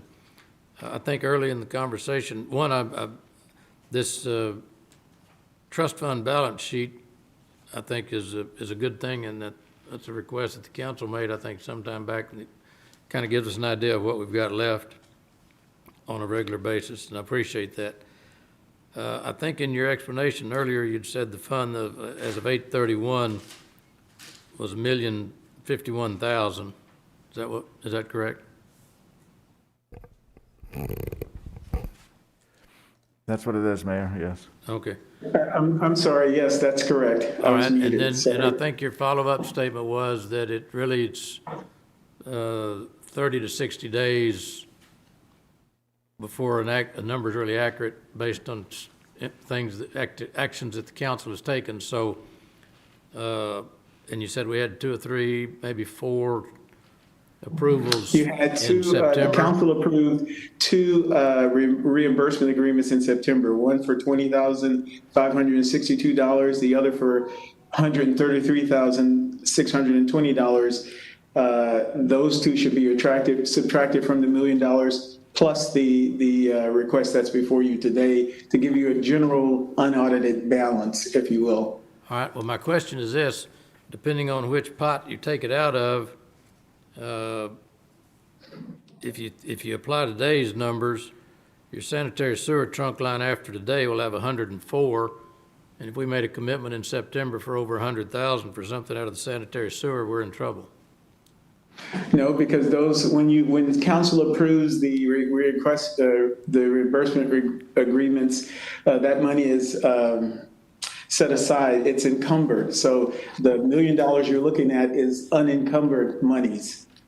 Now, Al, the question. You just told me. Yeah. You just told me that September activity was not reflected in these numbers. Now, Mayor, I'm going to give you the answer, Mayor. So there's 4 funds, right, you see in that balance sheet? There's 4, the water Right. arterial, the water distribution, Yes, the sir. sanitary sewer, and the sanitary Right, and so the collector. money, the way these have been set up is the money can flow between each one. So you're right, that's right. the sanitary sewer will probably be empty, it's gonna be 0.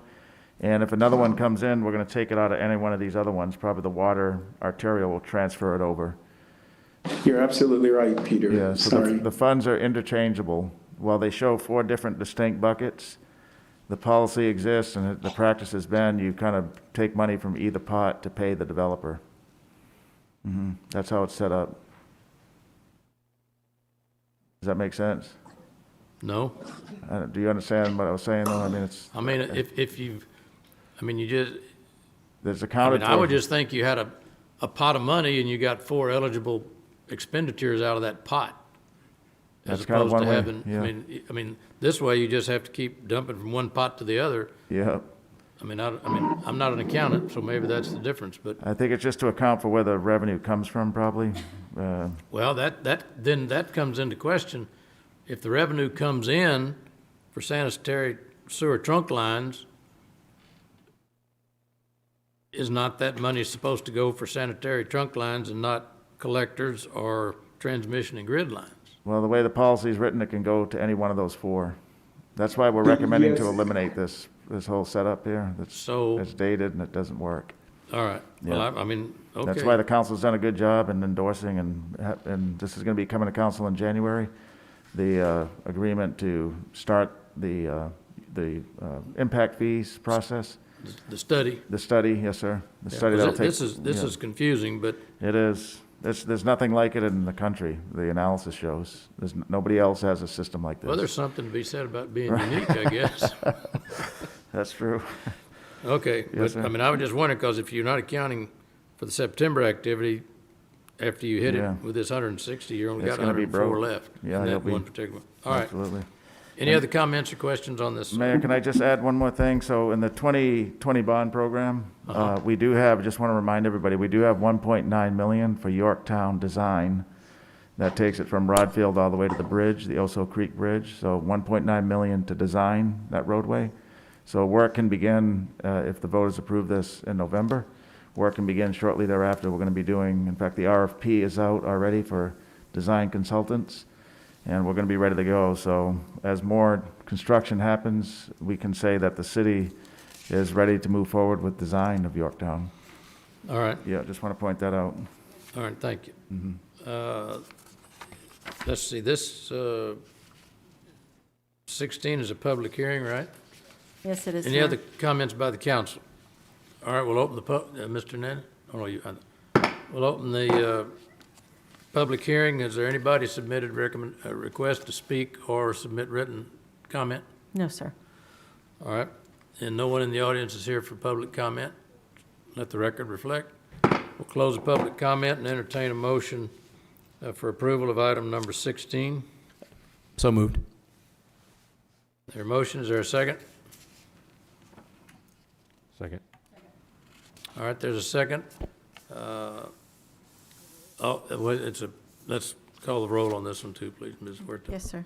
Sir, for passage of ordinance 16, Mayor McComb, Aye. Council Members Barrera. Mr. Barrera, are you on the line? No? Guajardo? I'm sorry, I was muted. Oh, okay, thank you. Okay. Guajardo? Hernandez? Aye. Hunter? Aye. Molina? Aye. Roy? Aye. And Smith? The ordinance passes. All right, item number 17 on the first reading is a ordinance authorizing the acceptance of a grant from the Department of Transportation for the Click It or Ticket program for the police. Chief, you want to say anything on this? It's always good to receive money.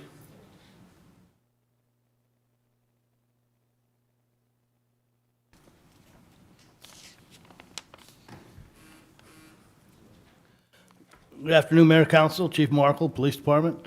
Item 17 is a click it or ticket item. It's a grant in the amount of $15,000 with a $4,200 match. This item will provide about 300 hours of overtime to keep people seat belted using child safety seats. This grant was discontinued for a long time, I think back to 2002, and it came back around, and we applied and received the grant, and we hope your approval for it. And stand by for any questions. All right. One big attaboy for the department on this one. It's always good. Anybody have any comment? If not, entertain a motion for item number 17. Second. There's a motion and a second on item 17. Any further discussion? Thank you. All in favor say aye. Aye. All opposed? Passed unanimously. Item number 18, ordinance authorizing a 3-year service agreement with city or city-owned heavy vehicles with DRR and RS Inc., DBA Apollo Towing, in the amount of not to exceed $165,000. Chief, you doing that one, or who's doing that one? This is asset management. This is for city vehicles, so it's not the police towing service. Jim, or is Jim doing that? Okay, Jim Davis is, go ahead, Yes, Jim. sir. Jim Davis, Director of Asset Management. I stand by for any questions. I'm assuming this is, we got a city truck breaks down or whatever they call it, this will be the contract to go get the city vehicle. This doesn't have anything to do with Yes. wrecks. No, it doesn't have to do anything with wrecks, so it's things like dump trucks, garbage trucks, vacuum trucks. All right. We currently have the same contract in place with the current vendor, so this would be a renewal of it. All right. Anybody have any other questions? Mayor, this is Jim. It's vehicles above 19,000 pounds gross vehicle weight rating, okay? So that 19,000 and up, all the way up to a vehicle like the fire department has, that has about an 82,000 pound gross vehicle weight rating.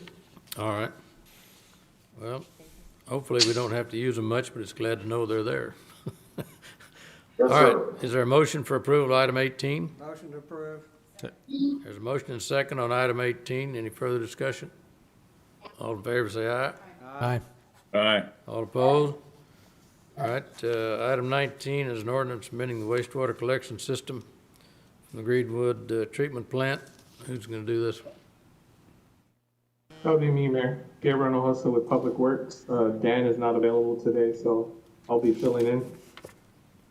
All right, you want to tell us what we're going to do on this 19? Yes, sir, if you could start the slide. So I'm here to present today the amendment to the wastewater collection system master plan for service area 5 of the Greenwood master plan. Next slide, please. This is an aerial overview of the master plan area. The area we're looking to amend is south of SPID, east of Old Brownsville Road, and north of West Point Road. So kind of in that triangular area where the current FM 665 lift station is in operation. Next slide, please. This is a master plan overview. This is an overview of the master plan amendment that was adopted in May of 2016. The changes at that time were the addition of lift stations and force mains to the areas that are shaded green and yellow.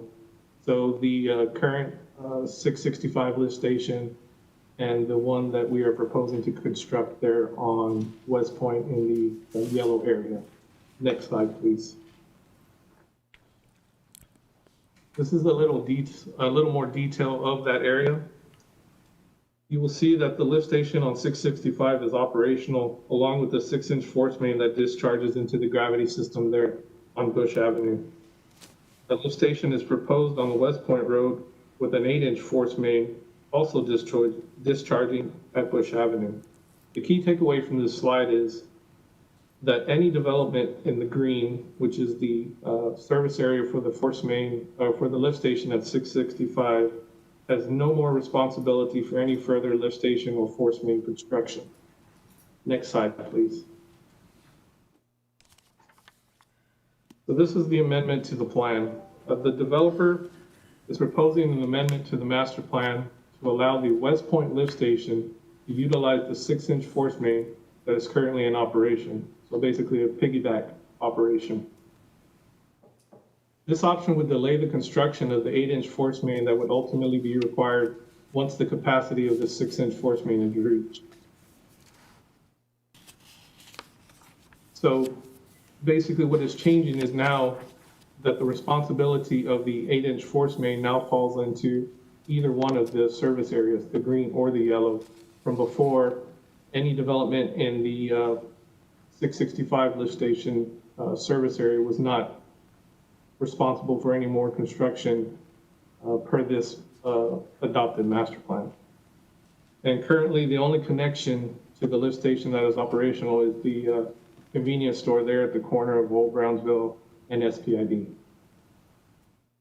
Next slide, please. The staff's recommendation that we approve the amendment to the wastewater collection system master plan, and also Planning Commission approval was made at their August 19, 2020 meeting. I stand by for any questions. Okay, anyone have any questions on this?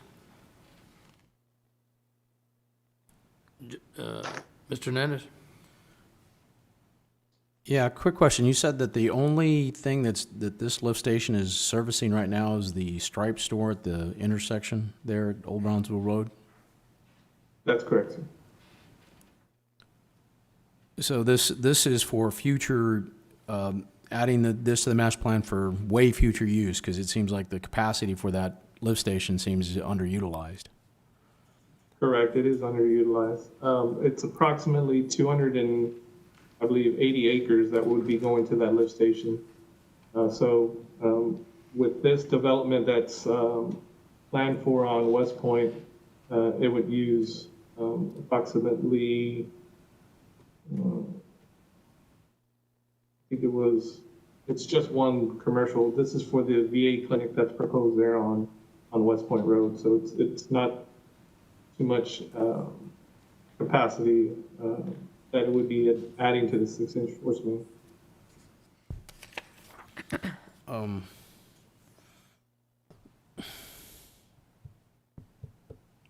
Are we premature on this? It seems like there's not a lot of development happening. Is there something that we're missing here?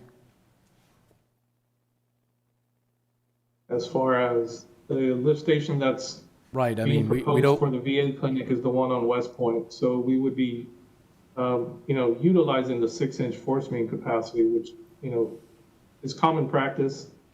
This to develop the 280 acres that was originally set aside for that 6-inch capacity would, come along slowly. So I think we're making a good choice on, piggybacking and using the 6-inch force main that we have in place right now.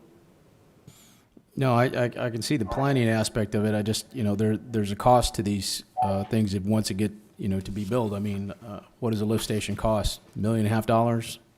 Somewhere in that range? So, and would be reimbursed out of our trust funds. So I just want to make sure we're, the timing is correct on this, but, okay, thank you. Yes, sir. Mr. Smith? I just kind of want to follow up on Councilman Hernandez's question. So will the lift station be paid for out of the trust fund? It'll be eligible for reimbursement. Okay, thank you. All right, now, I don't know that, following all the red lines, but does this, I'm thinking that somewhere within here, and this again may be part of the bond package, or has this already been done? I'm getting confused.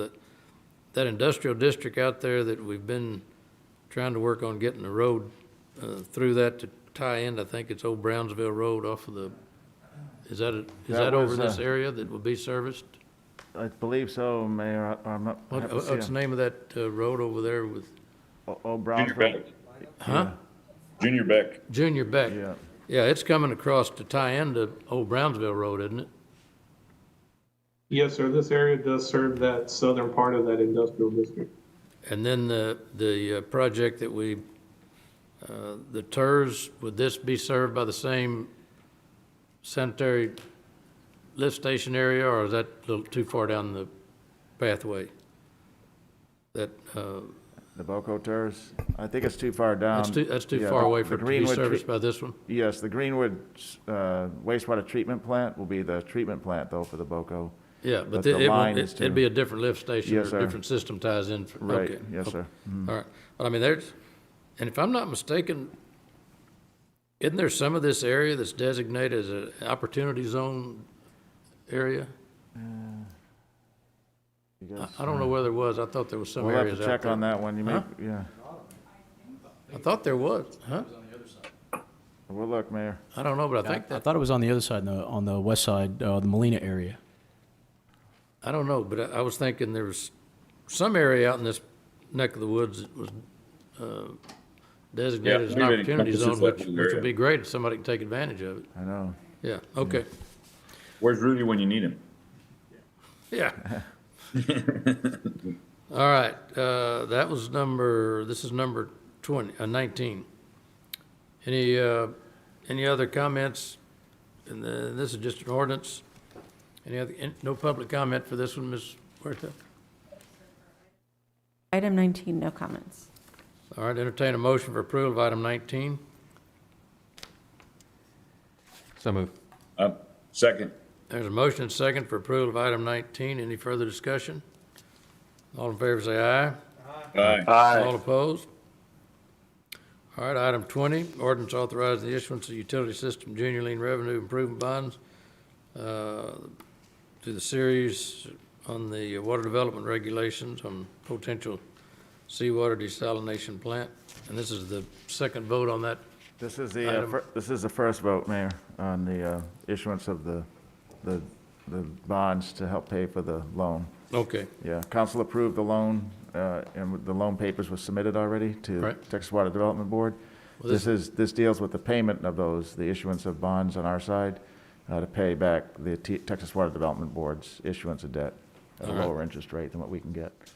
So it's a two-read. We'll be here today, and then next Tuesday is the second read and approval. Exactly, exactly. All right. I do have a small, short presentation. Okay. We can walk through that. Next slide, please. So we've been talking about Texas Water Development Board and possibility of the desalination plant. So this just gives a layout of a timeline of where we are. We did submit the application to Texas Water Development Board back in February. They did approve our initial plan and then invited us to apply for the loan program. We were notified of the award back in July. And then we brought that financing agreement to council in August, committing to the first part of it. The original amount that we had been awarded was up to $222 million. But as of right now, what we're doing is just issuing the $11.4 million to get through the preliminary part of this project. So today what we do have is that we have the first reading of the ordinance to issue the bonds, and then the second reading of the ordinance will be on October the 20th. Next slide, please. So then just to recap a little bit on how the Texas Water Development Board loan works. As I said, we did bring the financial agreement to the board, to the council on August, and we committed to that $11.4 million. Then the Texas Water Development Board issues bonds on their side using the state of Texas's credit. And they then, at whatever interest rate that they are able to issue those bonds at, we, through the SWIFT program, get a 20% subsidy. So they were able to get an interest rate, the interest rate minus the 20% is the 1.996, which is what they will buy our bonds at. For comparative purposes, if we were to go out to the open market right now, based off of recent sales with our credit and issue this 11.4, we could expect to receive a 2.634% interest rate versus the 1.996. And so this 64 basis points, or a little over 0.5%, will save the city about $1.5 million over the 30-year life of these bonds on the $11.4 million. Because we did already sign the financial agreement with Texas Water Development Board, if we do decide not to move forward with issuing these bonds, there would be a financial penalty of about $500,000 along with the issuance costs that Texas Water Development Board incurred for issuing the bonds that they will be buying our bonds with through the private placement. Next slide, please. So this $11.4 million will be used for project due diligence. This is not a commitment to move forward with construction or anything else on the plant. And so this money will be used for completing the surveys and the permitting, for conceptual design, the RFP, RFQ development, looking into and exploring the power transmission, along with land acquisition and then a small contingency. Like I said, a decision has not been made yet on whether or not we'll move forward with the construction of the plant or what method will be used for the design and construction. There has been some discussions about a P3, which would be a public-private partnership, and this can be used to mitigate risk and possibly lower the cost. But if the city does choose this method, just like when we issue bonds, we will have a liability on our books along with the asset for the plant if that was something that we do decide to move forward with. And that does conclude my presentation. I'm available for any questions. All right. Anyone have any questions on this? Continue to move the process. Mr. Smith? Heather, could you explain a lot? I didn't quite catch that. So you mentioned if we go through with a P3, the impact to our fight? Sure. Depending on what type of agreement we enter into through a public-private partnership, which the city would be a participant in, we still... Where we didn't have to borrow the money from the state. Exactly. If we didn't Okay. have to borrow money on the state... We let somebody private borrow it, is Exactly. what you're talking about. Okay. Exactly. Depending on how the agreement is structured, a lot of times the city would still have to carry some type of liability, whether that is that we entered into a long-term lease with that company or some other financial commitment. That still would be something that we may, like I said, depending on how the agreement is arranged, we may still have to carry a liability along with the related asset on our books. So if I'm understanding right, then it's just where we carry that liability. So as far as a lender, they're going to say, well, if the plant was $200 million from a third party, then we'd have to carry that liability on the books, even though they financed it? Depending on what that agreement ends up If being. it's kind of like a capital lease. Exactly. So if we acquire title at the end, then we'll probably have to, whether we finance it or they finance it, we'll have to show a liability on for that amount. Exactly. Okay. Well, thank you. Okay. Ms. Wartho? Thank you. Heather, you said that this was going to be used for project due diligence, and I think there's been discussion in the past as to, this council not moving forward with desal. And you mentioned something, you made a comment about that as well, possibility of a desal plant. But we're taking this $11 million today with the penalty of how much if we didn't continue taking the rest? No, not if we No. didn't continue to take the rest. If we decided, so if council were to decide today that they would not approve the bond ordinance, the ordinance actually issue this 11.4 million, then at this point, since we've already signed the financial agreement, and this is only for the 11.4 million, this is not for the full amount of the 222 million. So if council were to decide today not to move forward with $11.4 million in bonds, then there would be about a $500,000 penalty, along with the cost that Texas Water Development Board has already incurred to issue the bonds, which they're going to use to buy our bonds. And why was that, I guess, deadline after the fact?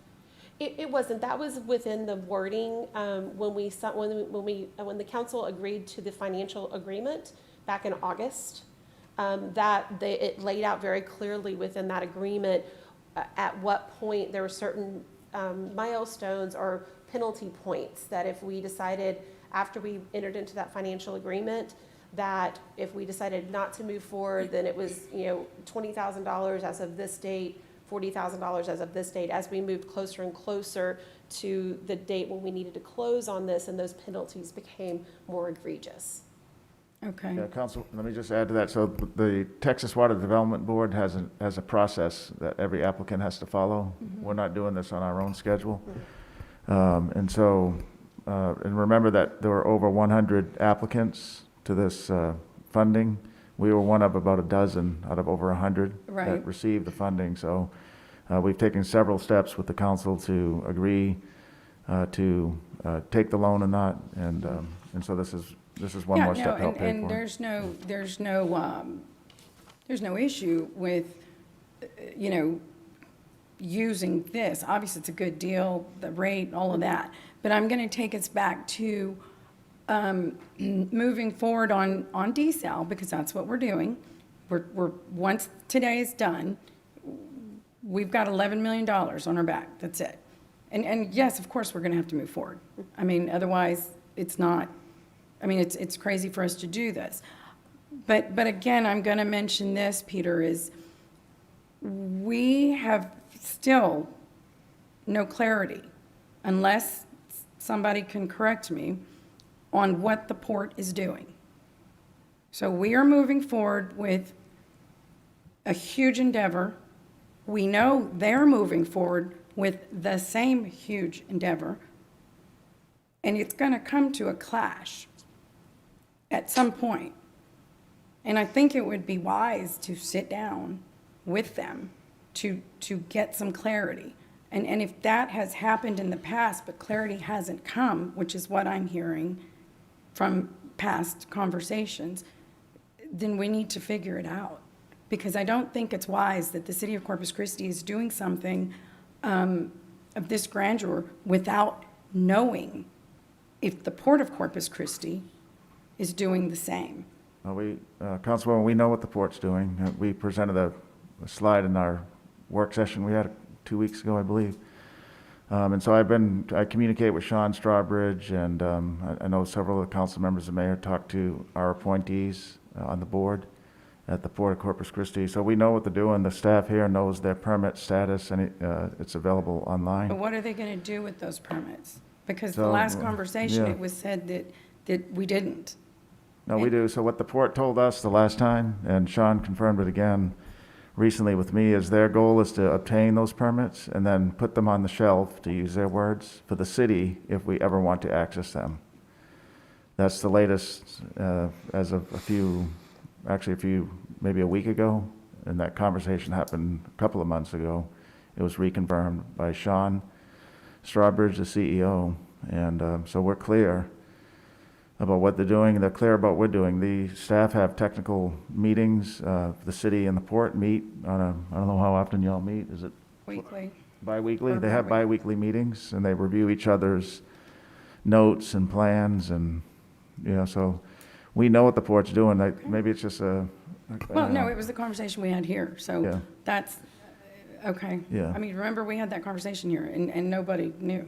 So that's news, Yeah. but that's fine, as long as we both know we're not working for the same thing, which obviously we didn't know why they were doing what we're doing, and we didn't know why they were, vice versa. Right, yeah. Okay, well, that's fine. I just wanted to make note again of moving forward with this 11 million means, moving forward with the whole, the rest of it, and otherwise there's penalty. Not with the rest of Oh, it. no, yeah, I'm yeah. sorry, not with the rest of it, but Yeah. it wouldn't make sense. We would be, we're taking the 11 million now, so. Yeah, this 11 million will help us answer the final questions before the council does have to vote on, do you pursue desal or not? There's been no votes by the council on that specific question. You're right. So the majority of this money is used for those final permits that we need to see, can we even do it from the state? And so a lot of this money, the big portion, you may recall in that bar graph, is for the permitting and some of the work that has to take place to apply for those permits. And once we get that, then at that point, the council has to decide, are we going to move forward or not? And that's when that 211 would come into question. So that 211 is available to us. There's no penalty if we don't take that 211.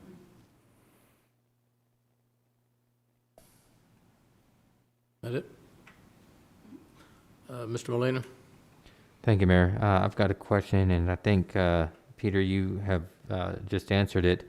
My question was going to be, by approving this today, does this obligate us to move forward with the construction of a desal plant? No, it does not, Councilman.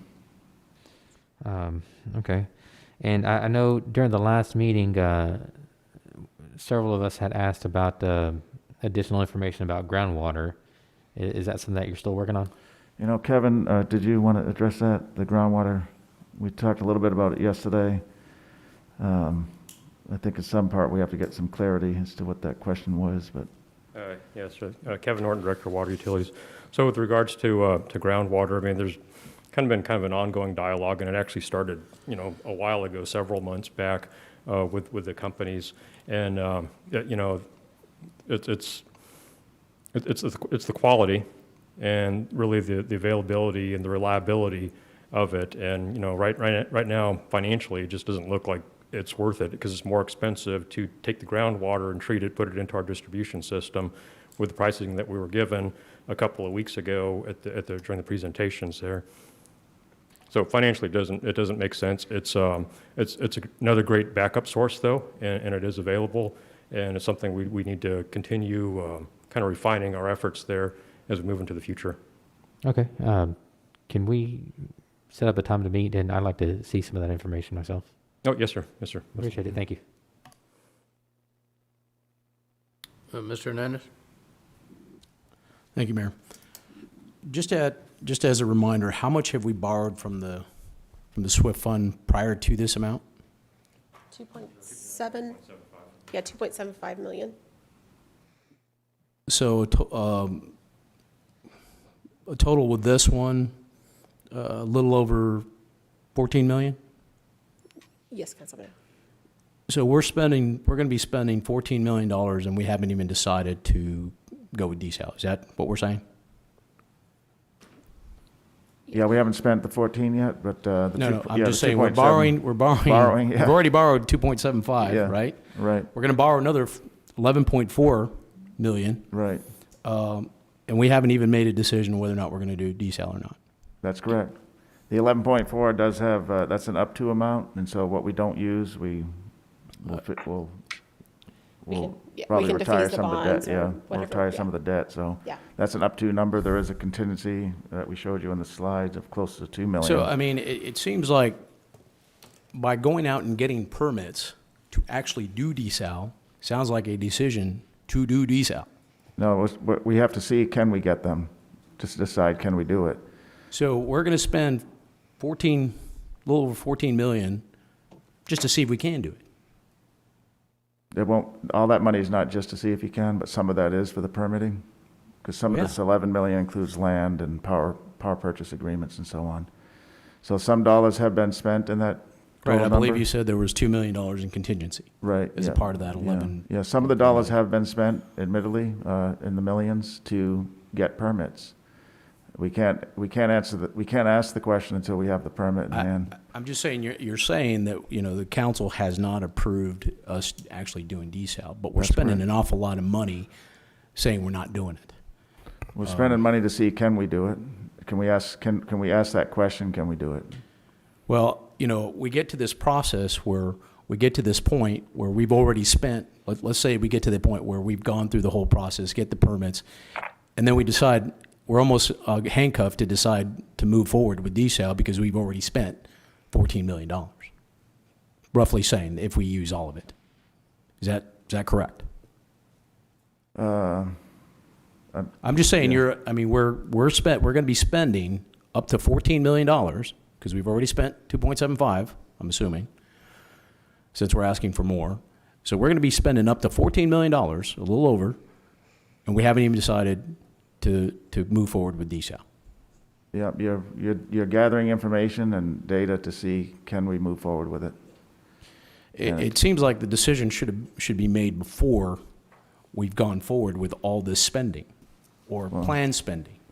I mean, in Okay. some respects, if you don't get the permits, even if you say the council decided 10 years ago, we're going to do desal, if the state and other entities don't give us the permits, we're not doing anything. So we have to see, can we get the permits to be able to ask that question?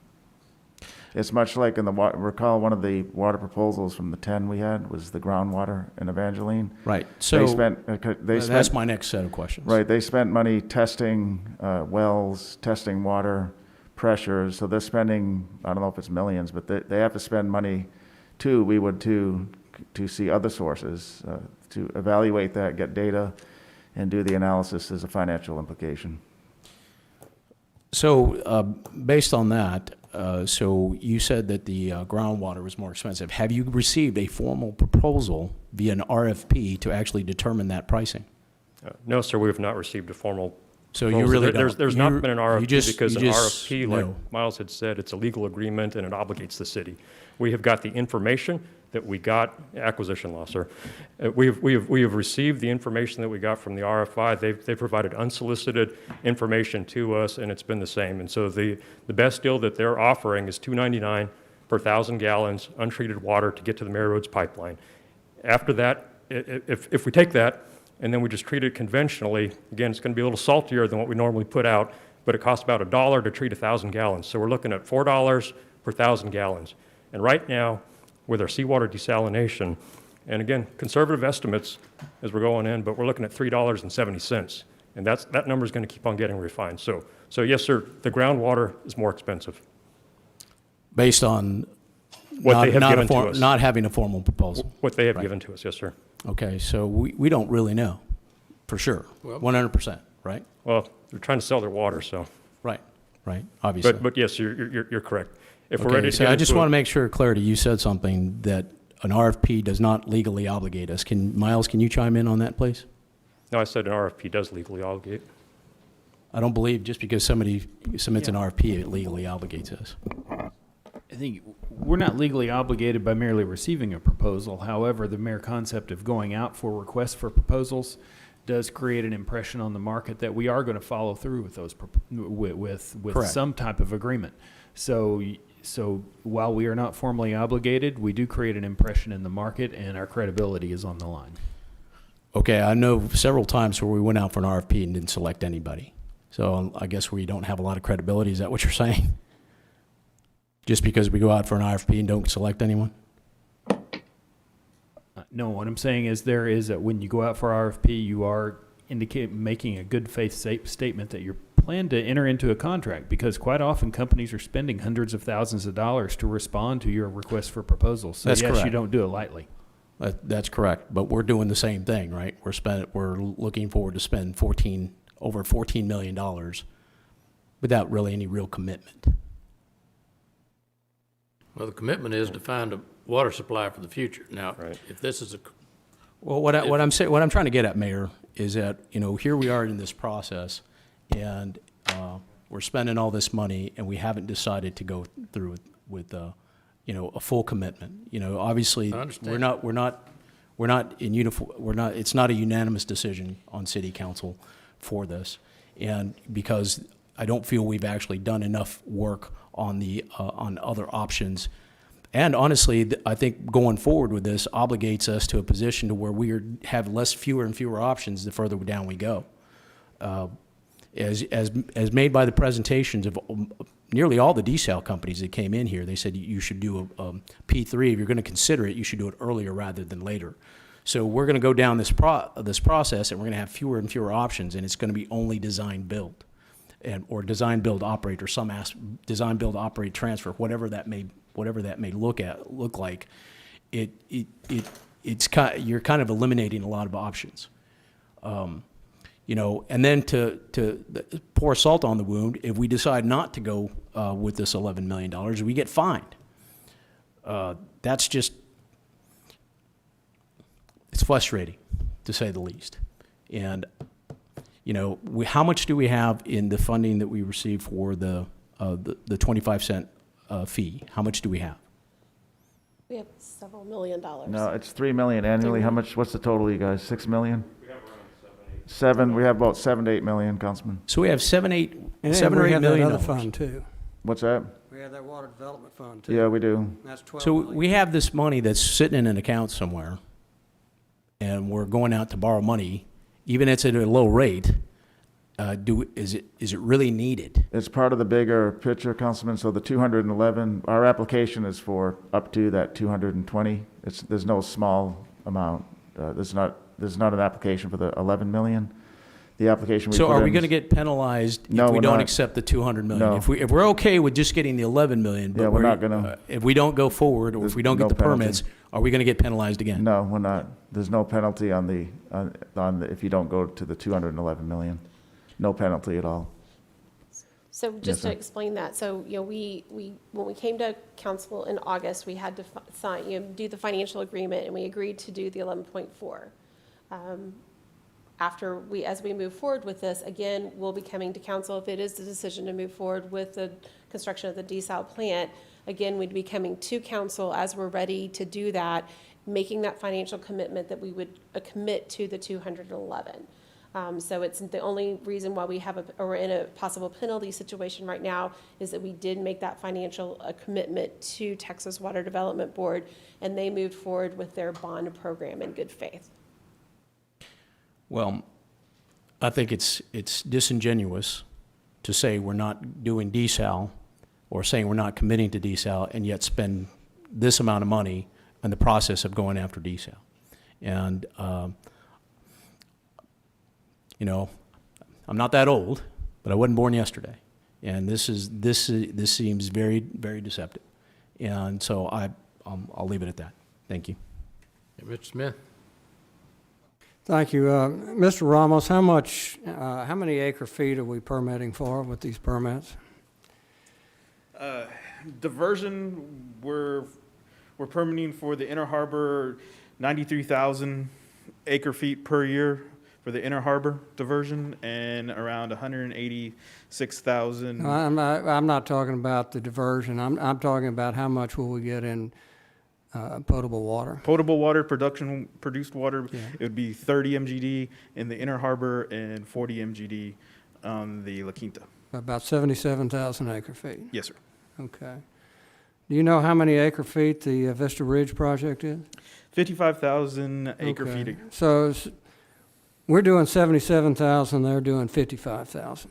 Yes. Permit-wise. And do you know what that, I guess I was going through the SAWS balance sheet on their San Antonio Water Supply, and they're going to book $930 million on that project for 55,000 acre feet.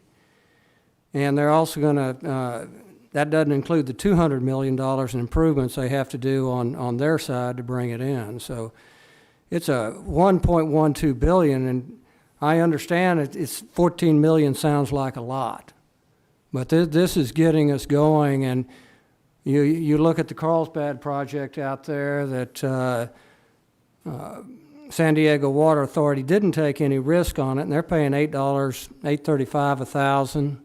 Vista Ridge is paying $5.85 a thousand, I believe. And what, Kevin, did you say we're estimating our water costs at? $3.70. Okay.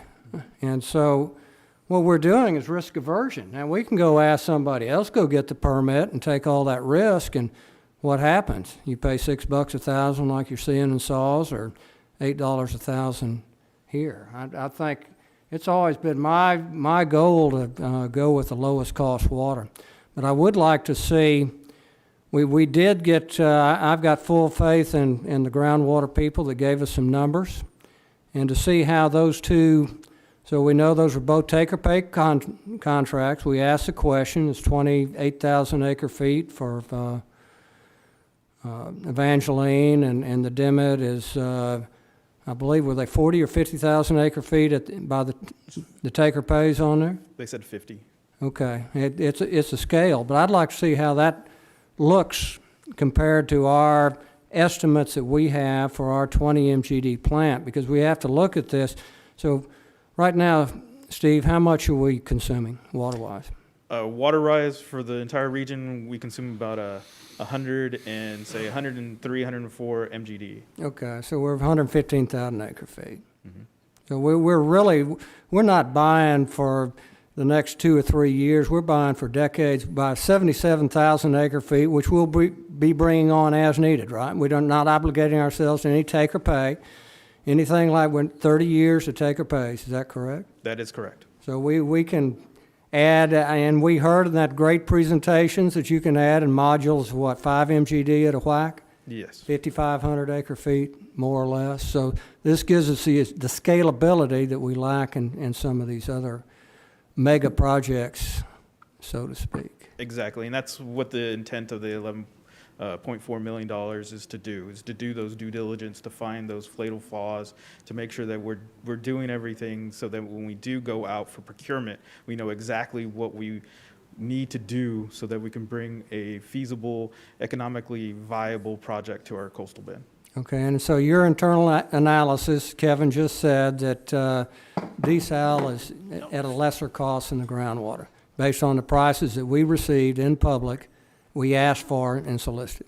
Exactly, yes, sir. Okay, thank you. Any other comments?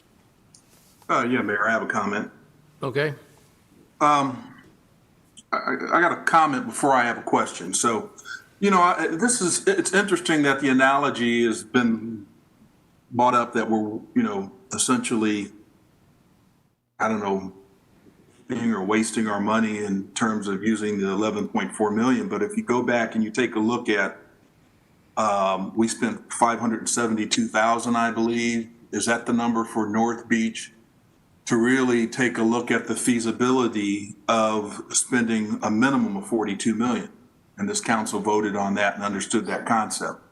which I really think there's a parallel here, because right now we're looking at spending a little about $13 million to make sure that, is it feasible in terms of spending the $224 million?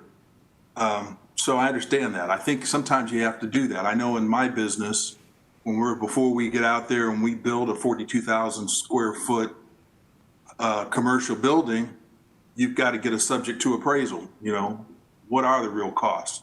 And I think in business, you just have to be able to do those things. But the other thing I wanted to talk about was, if we get into this, and I know we've selected 2 sites, but as we go into this due diligence, or they continue to look at the land acquisition, if something happens between one of those sites and we find out that one of those sites isn't available, or it's not feasible, or something like that, during this permitting process, will it allow us to choose an additional site, or are we just out in terms of our money? Does that make sense, what I'm asking? It does, Councilman. One of the staff members is going to answer. Go ahead, Kevin. Yes, sir, that does make sense. So if something falls through, the permits are site-specific. So if one of the sites is not available suddenly and we have to go to another site, all the work that had been put into that permit goes away. And I say that specific for the site, but depending where any resiting might be, you know, a lot of the environmental studies and the other work that has been done already for it could be applied to it, but we would essentially, in terms of the permitting, have to start back to step number 1 on the permit application and filling it out. A new application. I just wondered, but so in terms of our site selection and that, we're pretty secure in being able to make sure that we can go through with those 2 particular sites. Yes, sir, that is a true statement. That's correct. Okay, all right, thank you. All right, Ms. Huerta, did we have anybody that want to call in or make any comment, or? Yes, sir, we did. Actually, we do have one public comment. It just came in very close to that deadline, so we would ask the council if this person could speak. So just a moment.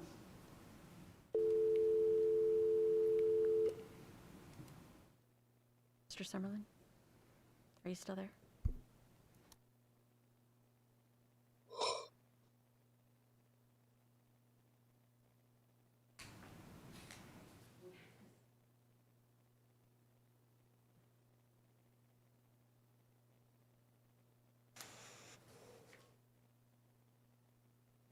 Okay, Mr. Summerlin? Yes. Can you also turn down your TV so we can hear you? Okay, great. Yes, ma'am. Okay, so can you please state your name and address and make your comment? And this is Yes, 3 ma'am. minutes. Thank you, Madam You got- Secretary, Yes, sir. Mayor, members of the council. My name is Errol Summerlin, and I live in Portland. The staff memo on item 20 states that if you don't approve the issuance of the bonds, the city will suffer financial penalties of $633,193, plus the issuance costs associated with the Texas Border Development Board bonds. Were all members of the council aware of this stiff penalty when you started down this road back in August? That kind of penalty is simple coercion to move forward. You are boxing yourselves in. It's incredulous that you would agree to such a penalty to begin with. All 10 of the presenters on September 29 stated that the city should not go far down the road in submitting process designs to the TCEQ because you're boxing yourself in to a single alternative and a process design that may need modifications if a P3 partner does not agree with that design in building the facility. You've dug a hole with the financing agreement, and it gets deeper with every action you take now. And all of us in the region who rely on you to manage the water for us are falling into that hole. Not only are ratepayers taking all the risk, their water system will be mortgaged because that's what a lien means per the financing documents. A third world potable water system struggling to keep disinfected and balanced is mortgaging itself for $250 million to provide industrial water to industrial customers. You are also using these funds to supply Project Falcon, when the mayor stated at a recent town hall that the city has no idea who Falcon is. How can you plan on permitting and building a facility for an industry you know nothing about? Don't voters have the right to know who you are building the second facility for before issuing these bonds? Shouldn't the voters know what kind of industry the city is building for? If it is another plastics facility, that will emit greenhouse gases and increase industrial discharges into our bays, the vast majority of folks would not want to finance a facility to supply them water. How can you not know who Falcon is? Finally, you have no idea what these facilities will really cost, and you're not even sure you want to go this way. You should vote no today and seriously look at spending these funds on other alternatives, like locating a facility where intake and discharge is into the Gulf of Mexico. That the $14 million that you spend could go a long Mr. way Summerlin? in doing. Mr. Summerlin, your time's up. Okay, thank you so much. Okay. Thank you, sir. Appreciate it. And Mayor, as you noted, we have extended the time for call-ins to 3 minutes. So that was a 3-minute public comment. Okay. All right. Just one comment on the statement. I guess we can, since it's specifically designed for these agenda items, it's not public comment in general, Mark. Right. All right, this water is potable and it is available for all 500,000 plus customers that we serve. This is not industrial water for a specific customer. This is for anybody that's a customer of ours to use as potable, which means it's drinkable, use it for cooking, bathing, watering your grass, whatever potable water use you have. So I don't want people to get misunderstanding. One other thing I wanted to ask, we'd mentioned the 10 presenters, and I think 7 or 6 out of the 10 all related to desal, others were groundwater, in other words. But in all of those presenters, we had a question come up last night in our public forum meeting. I think the question was phrased something, why doesn't the council just let somebody out there do it for free like they've proposed instead of spending the money? And I made the comment last night, and I think I need to get clarification. In those 10 proposals, whether they be desal or groundwater, did I miss, was there one of those proposals that said they would be willing to provide the water free to us? None of the companies that proposed or provided information said they would provide free water. So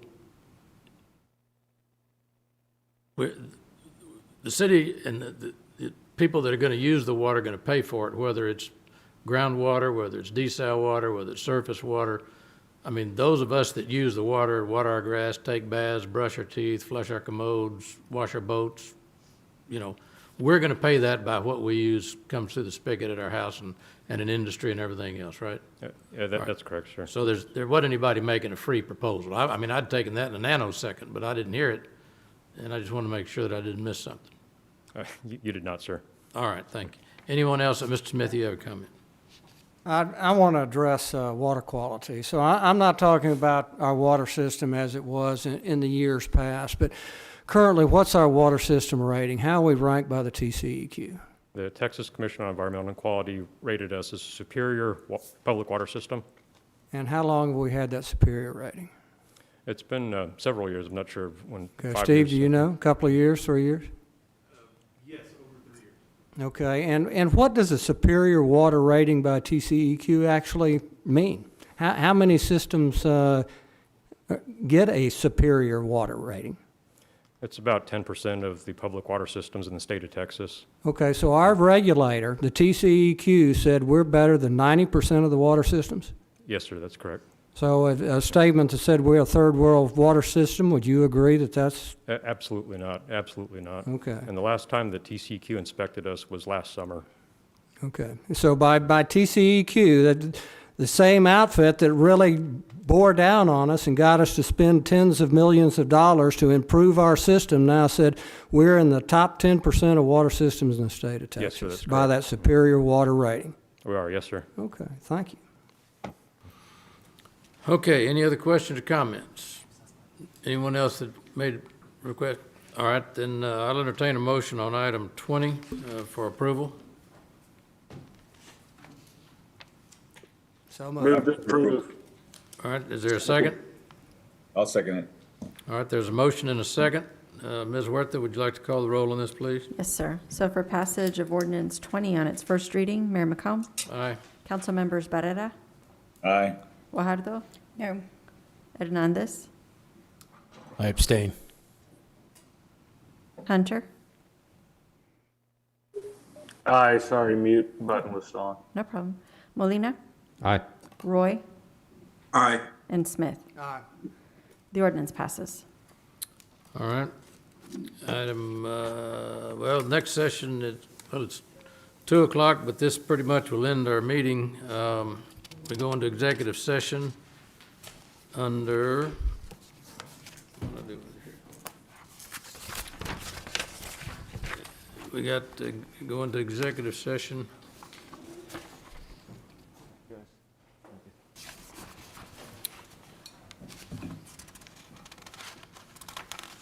Well, where's my, oh, there it is.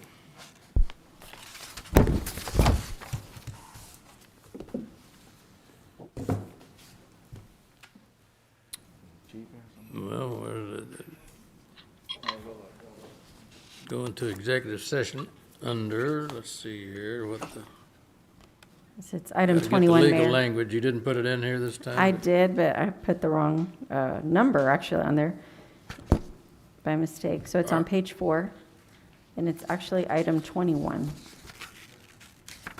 I don't want something to be done illegally here.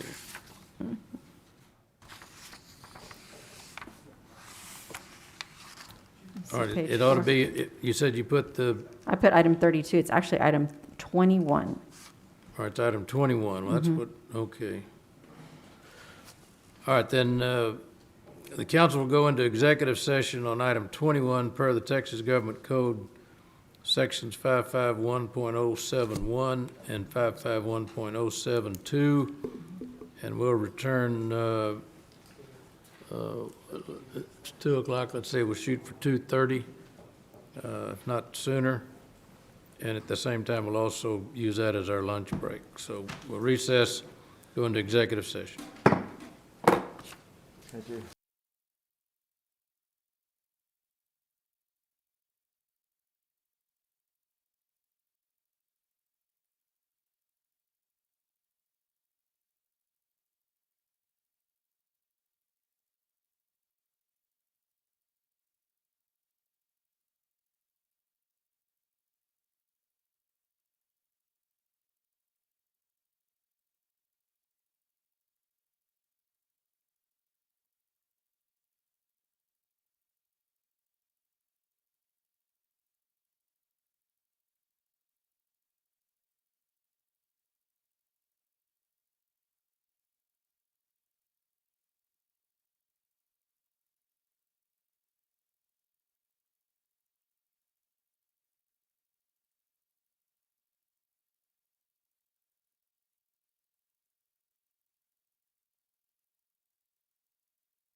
Yes. All right, the council will come back following this executive session and lunch break. There's no action required on the executive session discussion. We finished our agenda items, other than identify future agenda items. Anyone have any future agenda items? I think they're pretty much set, particularly in the fact you got a election coming up in a month. We're pretty much limited on what we can do other than routine stuff.